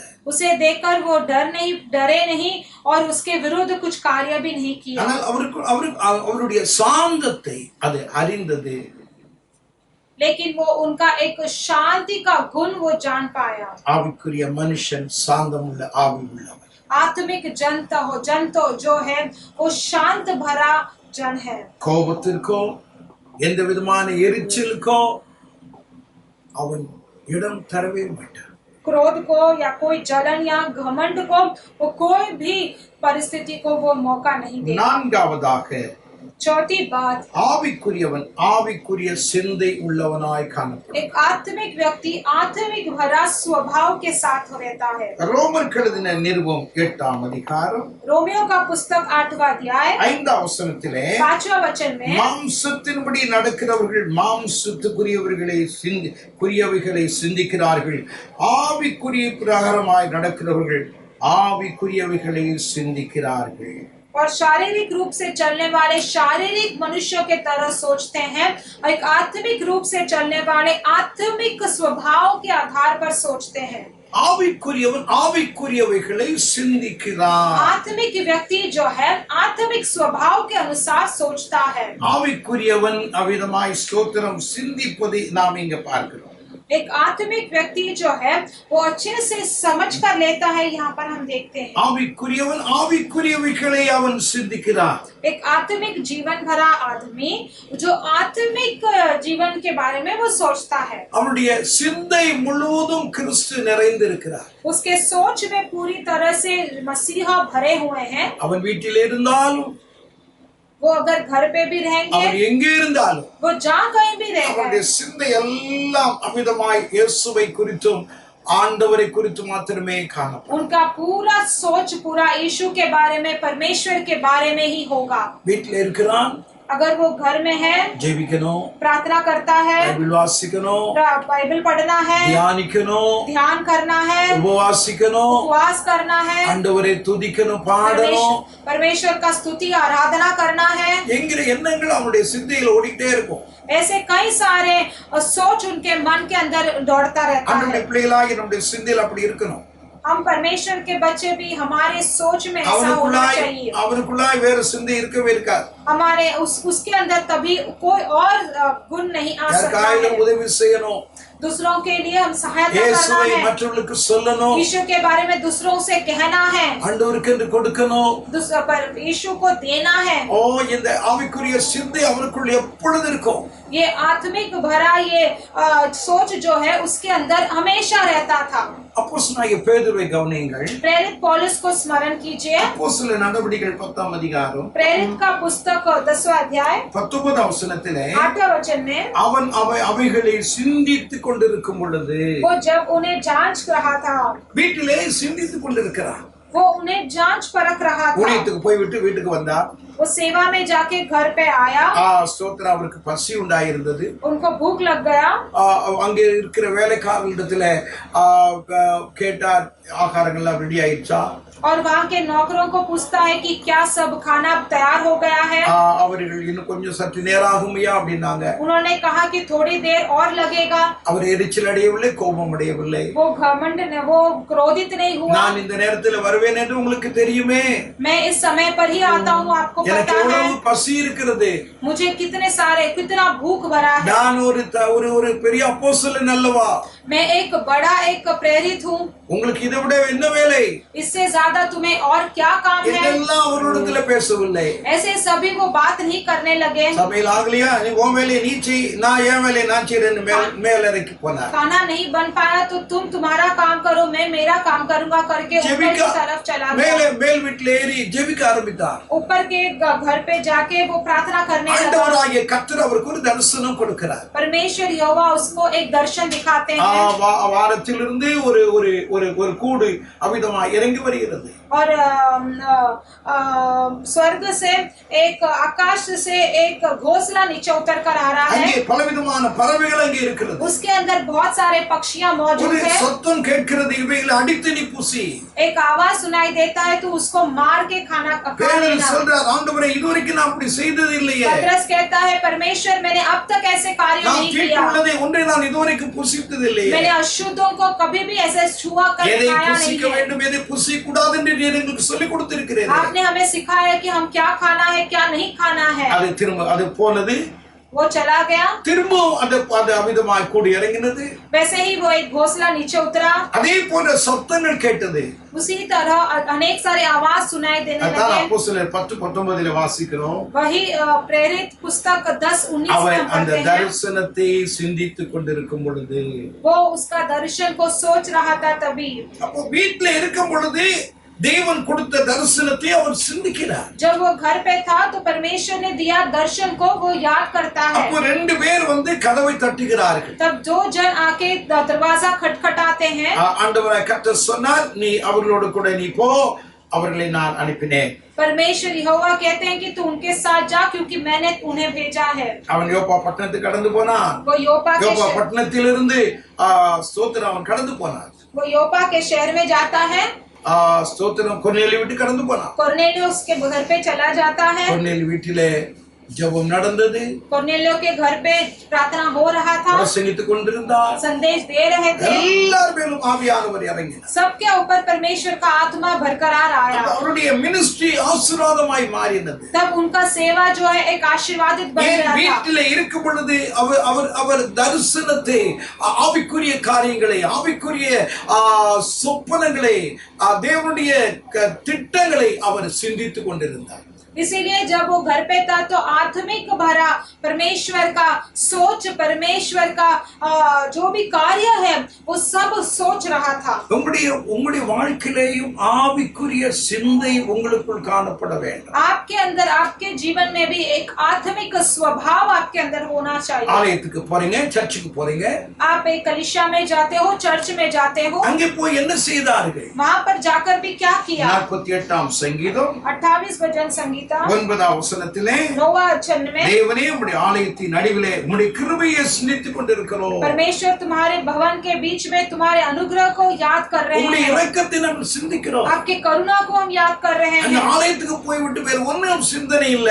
அவருடைய சிந்தனை முழுவதும் தேவனுடைய கிருபை இரக்கங்களை குறித்து. कलीसिया के बारे में उनकी कोई सोच नहीं थी, लेकिन उनका सारा सोच परमेश्वर का कृपा अनुग्रह के ஆண்டவரே, बारे में எங்களுக்கு था। அவ்வளவு பெரிய ஸ்லாக்கியம் கொடுத்திருக்கிறீர். परमेश्वर आपने कितना बड़ा भलाई हमारे உம்முடைய लिए किया சமூகத்துக்கு है। நாங்கள் வரவும், வசனங்களை கேட்கவும், பரிசுத்தமுள்ள தெய்வத்தை ஆராதிக்கவும், ஆண்டவரே நீர் எங்களுக்கு செய்த நன்மைகளை நினைக்கும் பொழுது உம்முடைய கிருபை தாயா அதை நாங்கள் சிந்திக்கிறோம். आप जब हमारे अंदर आते हैं तो आपने हमारे लिए रखा गया कई सारे गुणों को, कई सारे अनुग्रह, करुणा को हम ध्यान देना चाहिए। மரியாளை, இயேசுவுடைய தாயாகிய மரியாளை சிந்தித்து பாருங்கள். और माँ मरियम को, आप मरियम को याद करके देखिएगा। அவருடைய வாழ்க்கையில் இருக்கிற ஒரு நல்ல காரியம் என்னென்றால் சிந்தனைக்குள்ளவளாய் எப்பொழுதும் இருக்கும். उसके जीवन का एक अच्छा कार्य जो है हमेशा सोच में रहती உலக थी। சிந்தை இருக்காது, और संसार का सोच नहीं மாம்ச होता சிந்தை था, இருக்காது, मानसिक सोच नहीं होता था। எப்பொழுதும் ஆவிக்குரிய சிந்தை அவருடைய மைண்ட்ல இருந்துட்டே இருக்கும். हमेशा एक आत्मिक सोच उसके माइंड के अंदर रहता லூக்கா था। 1ஆம் அதிகாரம் 19ஆம் வசனம், और लूका पहला अध्याय 19वां वचन में, 2ஆம் அதிகாரம் 19ஆம் வசனம், दूसरा अध्याय 19वां वचन में, இந்த வசனங்கள் எல்லாம் வாசித்து பாருங்க. ये सभी वचनों को घर पे जाके पढ़ के देखिए। திடீரென்று காபிரியல் தூதன் கடந்து வந்தான். और अचानक से गैब्रिएल का देवदूत वहां पर आया, நிறைய காரியங்களை பேசினான். बहुत सारे कार्यों को, கிருபை பெற்றவளே வாழ்க என்று வாழ்த்தினான். अनुग्रह पाई और व्यक्ति जो स्त्री जो है, तुम हमेशा बधाई और स्वागत से உங்களிடத்திலே होना, பிறக்க போகிறது பரிசுத்தம் உள்ளது तुम्हारे अंदर जो आने वाला है वो पवित्र है என்று சொல்லிவிட்டு அவர் கடந்து போனான். அந்த காட்சியையும் அந்த வாழ்த்துதலையும் அவள் சிந்தித்துக் கொண்டே இருந்தாள். ऐसे बोलकर वो जा रहा था, तो तभी वो सारा कुछ वो सोच रहा था, वो चित्र वो सोच रहा था, और ऐसे ही बैठ कर 2ஆம் அதிகாரம் 19ஆம் வசனத்திலே, दूसरा अध्याय 19वां वचन में, அநேகர் இங்கே கடந்து வருவதை நாம் பார்க்கிறோம். बहुत सारे लोग वहां पर आ गए थे, हम देखते हैं। மேய்ப்பர்கள் கடந்து வருகிறார்கள், और वहां के चेले वहां पर आ रहे थे, சாஸ்திரிகள் கடந்து வந்தார்கள், बहुत सारे शास्त्रियां वहां पर आते சிமியோன் थे, கடந்து வருகிறார், सिमियोन वहां पर आता था, அன்னாள் கடந்து வருகிறார். अन्नाल भी वहां पर आया था। எல்லாரும் இயேசுவை குறித்தும் அந்த மரியாதை குறித்து புகழுவதை நாம் பார்க்கிறோம். सभी यीशु के बारे में, उस मरियम के बारे में जो बधाई देते हैं, उसके बारे में हम यहाँ देखते அன்னாள் हैं। அதை சிந்தித்துக் கொண்டே இருந்தார். अन्नाल जो है वो सोच रही थी। அன்னுடைய பிள்ளைகளாகிய நாம் நம்முடைய வாழ்க்கையில தேவனுக்கு அடுத்த காரியங்களை நாம் சிந்திக்கிறவர்களாய் காணப்படும். परमेश्वर के बच्चे हम हमारे जीवन में परमेश्वर के सोच में हम सोचना चाहिए। அப்போஸ்தலனாகிய பவுல் அருமையாய் சொல்லிக் கொடுக்கிறார். प्रेरित पौलुस अच्छा यहाँ पर अच्छे से सिखाते हैं எதை சிந்திக்கணும்? क्या सोचना நீ है, ஆவிக்குரியவன் எதை சிந்திக்க வேண்டும்? किसके बारे में सोचना है। तू आत्मिक जन है, किसके மாம்சத்துக்குரியவன் बारे எதை में सोचना है। சிந்திப்பான்? मानसिक शारीरिक वाला व्यक्ति जो है वो क्या सोचता है। பிலிப்பியர் 4ஆம் அதிகாரம் 8-9 வசனத்திலே, फिलिपियों का पुस्तक 4:8-9 में हम पढ़ते உண்மை हैं, உள்ளவைகளோ, जो सच्ची है वही सच्चाई वो सुनता ஒழுக்கம் है, உள்ளவைகளோ, और जो सही है वही सही நீதி को वो देखता எதுவோ, है, நேர்மை எதுவோ, जो धार्मिक है, जो नीति है, जो न्याय है वही புகழ் बताता எதுவோ, है, புண்ணியம் எதுவோ, जो पुण्य का काम होता है, जो अच्छाई का இவைகள் काम होता எல்லாவற்றையும் है, சிந்தித்துக் கொண்டிருக்க ये सभी तू सोच कर बैठना। நான் உங்களிடத்திலே அவிதமாய் பிரவேசித்து அடைந்ததும் நான் உங்களுக்கு கற்றுக் கொடுத்ததுமான காரியங்களை சிந்தித்துக் கொண்டிருங்கள். मैंने तुम्हारे अंदर जो दिया, जो आते आप पाएंगे वो वाला सब, और मैंने जो भी आपको सिखाया है वो सभी அப்பொழுது को सोचते சமாதானத்தின் रहिएगा। தேவன் உங்களோடு கூட இருப்பார். तभी समाधान का परमेश्वर आपके साथ रहेंगे। எனக்கு அருமையானவர்களே, मेरे प्रिय लोग, ஆவிக்குரியவன் ஆவிக்குரியவைகளை சிந்திப்பார். एक आत्मिक व्यक्ति जो है आत्मिक सोच में रहता है। ரோமர் 8:6 வாசிக்கிறோம். रोमियो 8:6 में हम पढ़ते हैं, ஆவியின் சிந்தை நீதியும் சமாதானம். एक आत्मिक का सोच तो है वो शांति और समाधान है। ஆவியினுடைய சிந்தை எப்படி இருக்கும்? நீதி நிறைந்ததாய், சமாதானம் நிறைந்ததாய் இருக்கும். एक आत्मिक का सोच है वो कैसा रहता है? एक न्याय भरा होता है, एक समाधान भरा होता है। சபையில 2 பேரும் இருக்காங்க. कलीसिया में दोनों जन मौजूद होते हैं। மாம்சத்திலும் இருக்கிறவர்களும் இருப்பார்கள், ஆவிக்குரியவர்களும் இருப்பார்கள். शारीरिक व्यक्ति भी हो सकते हैं या आत्मिक व्यक्ति भी हो सकते हैं। ஆனால் இயேசுவானவர் இந்த பூமிக்கு வரும் பொழுது लेकिन जब यीशु इस पृथ्वी में आएंगे, இந்த ஆவிக்குரியவர்களை கர்த்தர் எடுத்துக் கொள்வார். ये आत्मिक व्यक्ति को परमेश्वर ले उठा जाएंगे। லூக்கா 17 அதிகாரம் लूका 17 अध्याय 34 இருந்து 36 வசனம் வரைக்கும் வாசித்தார். 34 से लेकर आप 36 तक ஒருவன் पढ़ेंगे तो ஏற்றுக்கொள்ளப்படுவான், ஒருவன் கைவிடப்படுவான். एक को बिलाया जाएगा और एक को वहीं पर छोड़ा जाएगा। மாம்சத்துக்குரியவர்களை தேவன் கைவிடுவார். और जो शारीरिक व्यक्ति है परमेश्वर उसे छोड़ देंगे। ஆவிக்குரியவர்களை தேவன் அவிதமா எடுத்துக் கொள்வார். आत्मिक व्यक्ति है परमेश्वर उन्हें उठा लेंगे। மாம்சத்துக்குரியவர்கள் மாம்சத்துக்குரியவர்களை சிந்திப்பார்கள். एक आत्मिक एक शारीरिक व्यक्ति जो है शारीरिक रूप में ही सोचते हैं। 36 சங்கீதம் 4 வசனத்திலே அவன் தன் படுக்கையிலே ஸ்தோத்திரம் அவன் சிந்தித்துக் கொண்டிருக்கிறான். 36 भजन संगीता 4 वचन में वो उसके बिस्तर में भी उसी के बारे में सोचता रहता है। 41 சங்கீதம் 6 வசனத்திலே அவனுடைய சிந்தனை குறித்து நாம் வாசிக்கிறோம். 41:6 में हम पढ़ते हैं कि उसके सोच के बारे में हम यहाँ पर पढ़ते हैं। அவருடைய சிந்தனை எல்லாம் யாரை கெடுக்கணும், யாரை அழிக்கணும், அவர்களுக்கு விரோதமா என்ன காரியத்தை செய்யலாம், இதுதான் அவருடைய சிந்தனை. उनके सारे सोच में क्या रहता है कि क्या करना है, किसको मारना है, किसके साथ झगड़ा करना है, यही बुरी काम सब उसका सोच होता பணம் है। சம்பாதிக்க வேண்டும், அவிதமாய் பணம் ரெட்டிப்பாய் மாறுவதற்கு என்ன செய்ய வேண்டும், இதுதான் நாளுக்கு நாள் அவருடைய எண்ணங்கள். कैसे गलत तरीके से पैसा हड़पना है और कैसे एक एक दिन हमें अमीर बनना है करके गलती से ही वही सोच उसके अंदर रहता है। ஆனால் ஆவிக்குரிய மனுஷன் ஆவிக்குரியவைகளை சிந்திப்பார். लेकिन आत्मिक व्यक्ति जो है एक आत्मिक स्वभाव में सोचता है। தேவனாகிய கர்த்தர் அவர்களுக்கு ஆவிக்குரிய சரீரத்தை கர்த்தர் கொடுப்பார். परमेश्वर यहोवा उनको एक आत्मिक भरा शरीर देता है। இந்த ஆவிக்குரிய சரீரத்தை ஆண்டவராய் கர்த்தர் அவர்களுக்கு கொடுக்கும் பொழுது एक आत्मिक भरा जीवन को परमेश्वर जब उन्हें देते हैं, 1 கொரிந்தியர் 15 அதிகாரம் 44-46 வசனத்தை வாசித்தால், पहला कोरिन्थियों 15 अध्याय 24 और 44-45 में जब हम पढ़ेंगे, இங்கே நான் வாசிக்கிற நல்ல வார்த்தை, यहाँ पर हम पढ़ने वाला एक अच्छा वचन है। ஆண்டவராய் கர்த்தர் அவர்களுக்கு இங்க 2 சரீரம் இருக்கிறது. ஒன்று ஜென்ம சரீரம் இருக்கு, இன்னொன்று ஆவிக்குரிய சரீரம். 2 शरीर यहाँ पर है, एक जन्म शरीर है, एक आत्मिक शरीर भरा இந்த हुआ है। ஆவிக்குரிய கனிகள் நிறைந்தவன் एक आत्मिक फलों से भरा है। உலக மனுஷனை போல மாம்சத்துக்குரியவனாய் பொறாமையும் எரிச்சல் உள்ளவனாய் காணப்படாமல் ஆவிக்குரியவனாக காணப்படுகிறவன், ये संसार के लोगों के तरह जब घमंड और जलन और क्रोध में बड़ा है उसके जैसे नहीं, लेकिन एक आत्मिक जीवन में होना ஆவிக்குரிய चाहिए। சாந்தமுள்ள ஆவியோடு கூட காணப்படுகிறவன், एक आत्मिक व्यक्ति जो है वो शांत गुण समाधान गुण में ஆவிக்குரிய होना चाहिए। சிந்தையோடு கூட காணப்படுகிறவன். एक आत्मिक सोच में भरा होना चाहिए। தேவன் அவனுக்கு ஆவிக்குரிய சரீரத்தை கொடுக்கிறார். परमेश्वर उसे एक आत्मिक शरीर देते हैं। ஏனென்றால் ஆவிக்குரிய அவிதமாய் ஆவிக்குரிய சரீரத்தினுடைய மீட்பு ஆண்டவராய் கர்த்தர் வரும் பொழுது சரீரத்தை தேவன் மீட்கிறார். क्योंकि आत्मिक शरीर का जो आत्मिक शरीर है वो परमेश्वर जो उन लोगों को, उन बच्चों को उठा लेते हैं। ரோமர் 8 அதிகாரம் 23 வசனத்திலே சரீரத்தின் மீட்பை குறித்து பார்க்கிறோம்.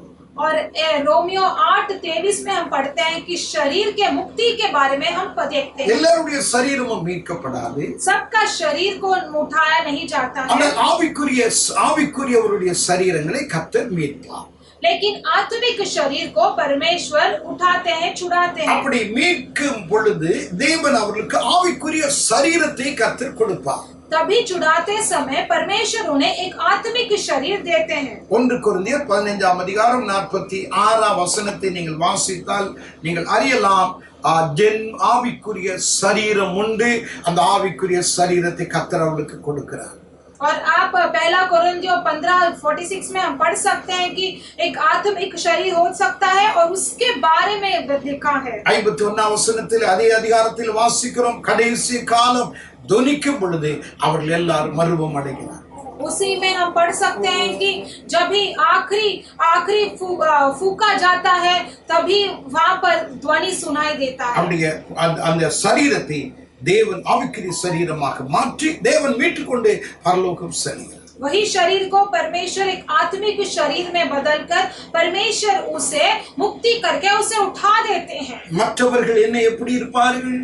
दूसरे लोग कैसे होते हैं? மாம்சத்துக்குரியவன் ஜென்ம சுபாவத்துக்குரியவன் எப்படி இருப்பான்? एक शारीरिक व्यक्ति एक जन्म स्वभाव का ஆவிக்குரிய சரீரத்தோடு எடுத்துக்கொள்ளப்பட்டார். क्योंकि एक आत्मिक व्यक्ति आत्मिक शरीर के साथ उसे ले जाए। இப்போ இந்த மாம்சத்துக்குரியவன் எப்படி இருப்பான்? लेकिन ये शारीरिक व्यक्ति कैसा होता है? வெளிப்படுத்தின விசேஷம் 20ஆம் அதிகாரம் 5ஆம் வசனத்திலே प्रकाशित वाक्य 20:5 में हम पढ़ते हैं, மரணம் அடைந்த மற்றவர்கள் அந்த 1000 வருஷம் முடியும் அளவும் அவர்கள் உயிரடையவில்லை. और जो मृत्यु हो गए थे, वो जो लोग हैं वो 1000 साल हो गए अब तो भी वो जी नहीं पाए, नहीं पाए। வரைக்கும் ஆண்டவராய் கர்த்தர் அவர்களை உயிர்த்தெழ வைக்காமல் அப்படியே ஆண்டவர் விட்டு விடுவார்.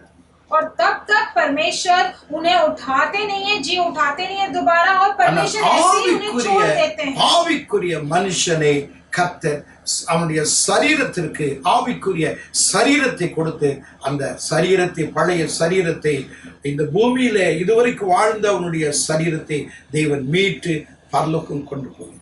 और एक आत्मिक भरा व्यक्ति को परमेश्वर जब वो मृत्यु होता है तो परमेश्वर उसके शरीर को मुक्ति देकर उसे उठाते हैं और उसे स्वर्ग राज्य में लेकर चले जाते हैं। கடைசியாக ஒன்று நான் சொல்லி முடிக்கிறேன். आखिरी में मैं एक बोलकर समाप्त करना चाहता हूँ। அவர்களுக்கு தேவன் ஆவிக்குரிய ஆசீர்வாதத்தை வைத்திருக்கிறார். उन्हें परमेश्वर एक आत्मिक आशीर्वाद को रखते हैं। எபேசியர் 1ஆம் அதிகாரம் एफिसियों का पुस्तक 1 अध्याय 3ஆம் வசனத்திலே 3 वचन में ஆவிக்குரியவர்கள் அவிதமாய் உன்னதத்தில் உள்ள ஆவிக்குரிய சகல ஆசீர்வாதத்தினாலும் அவர்கள் ஆசீர்வதிக்கப்படுகிறார்கள். एक आत्मिक व्यक्ति जो है संसार के सारे भलाइयों से वो आशीर्वादित होंगे। உன்னதத்தில் உள்ள சகல ஆவிக்குரிய ஆசீர்வாதங்களினால் கர்த்தர் அவர்களை ஆசீர்வதிக்கிறார். वो परमेश्वर उनके स्वर्ग के सारे भलाइयों से आशीर्वाद से परमेश्वर आशीर्वाद देते हैं।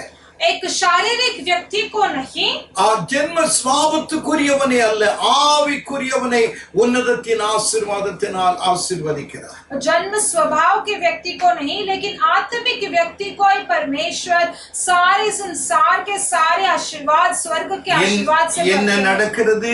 क्या होता है? யாக்கோபு 1:17 சொன்னது போல, याकूब 1:17 में जैसे हम पढ़ते हैं, ஸ்தோத்திரம், பைபிள் இங்கே சொல்லுகிறது, நன்மையான எந்த ஈவும் பூர்ணமான எந்த வரமும் ஜோதிகளின் பிதாவிடத்திலிருந்து இறங்கி வருகிறது.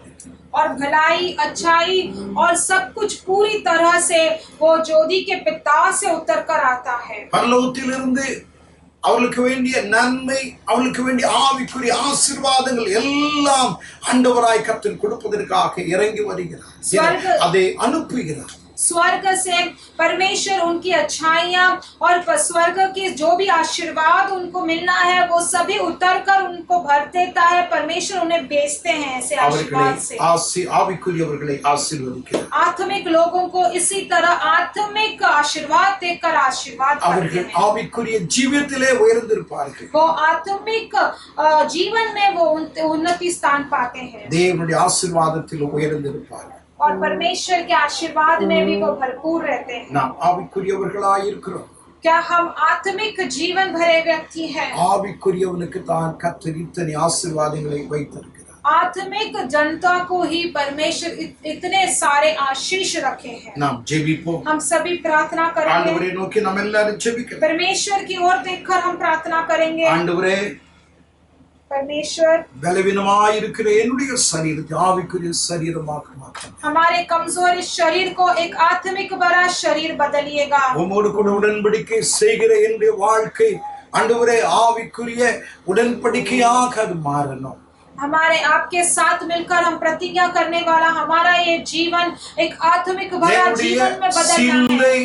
உலக மனுஷனை போல் அல்ல, ஆவிக்குரிய சிந்தை உள்ளவனாக மாற்றும். हमारा जो सोच है संसार का सोच से नहीं, लेकिन एक आत्मिक सोच में बदलिएगा। ஆண்டவரே, என்னை பரிசுத்த ஆவியானவரே நீதிமானாய் உத்தமனாய் ஆண்டவருக்கு என்று எதையாயிலும் செய்யத்தக்கதான ஒரு ஆசீர்வாதத்தினால் தேவ கிருபையினாலே இந்த காலையில நிரப்புங்கள் என்று நாம் ஜெபிப்போம். पवित्र आत्मा जी, हम परमेश्वर के लिए कुछ ना कुछ अच्छाई करने के लिए, उनके ही सोच में, उनके ही गुण में बदलने के लिए परमेश्वर हमें बदलिएगा करके हम उनसे प्रार्थना करेंगे। ஆவிக்குரியவன் ஆவிக்குரிய கனிகளினால் நிறைந்திருப்பான்.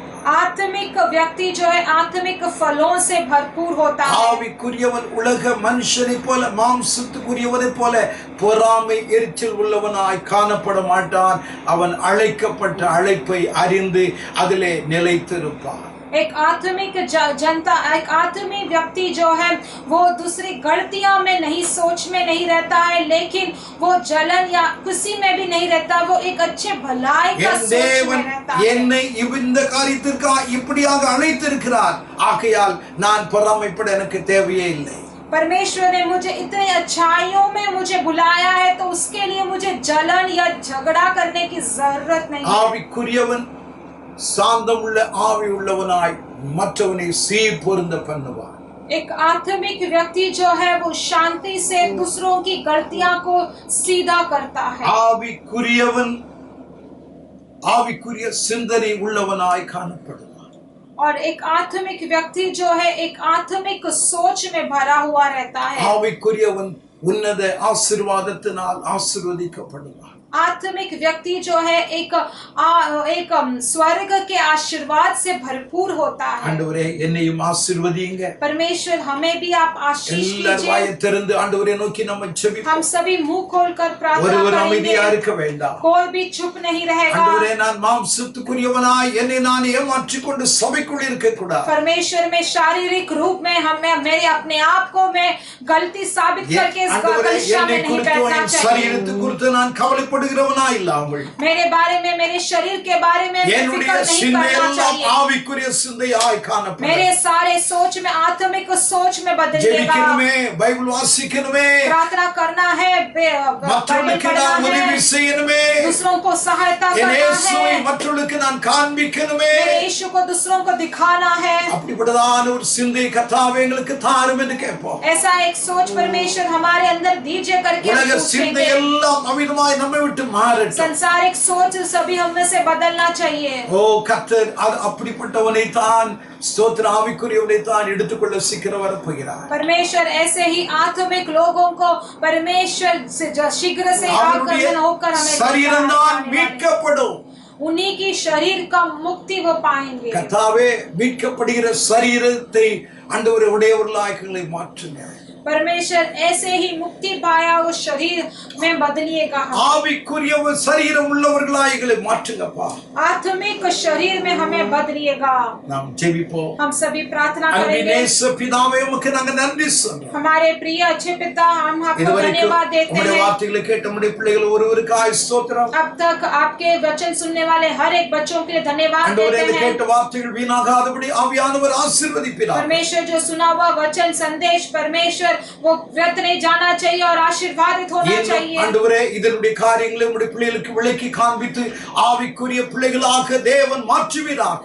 और परमेश्वर आज जो भी कहा है उनको आप समझाइएगा और उन्हें एक आत्मिक व्यक्ति में बदलिएगा। இந்த மாதம் முழுவதும் இந்த வாரம் முழுவதும் ஆண்டவருடைய பிரசன்னம் இருக்கட்டும். इस पूरे महीने भर, इस पूरे हफ्ते भर परमेश्वर का प्रशंसा மகிமை भरा हुआ கனம் होना துதிமக்கே चाहिए। செலுத்துகிறோம். सारे महिमा आदर परमेश्वर केवल आप ही को देते हैं। இயேசு கிறிஸ்துவின் இயேசுவின் நல்ல நாமத்தில் பிதாவே. यीशु मसीह के नाम से मांगते हैं अच्छे परमेश्वर पिता. ஆமென். आमीन. என் ஆத்துமாவே கர்த்தரை ஸ்தோத்திரி.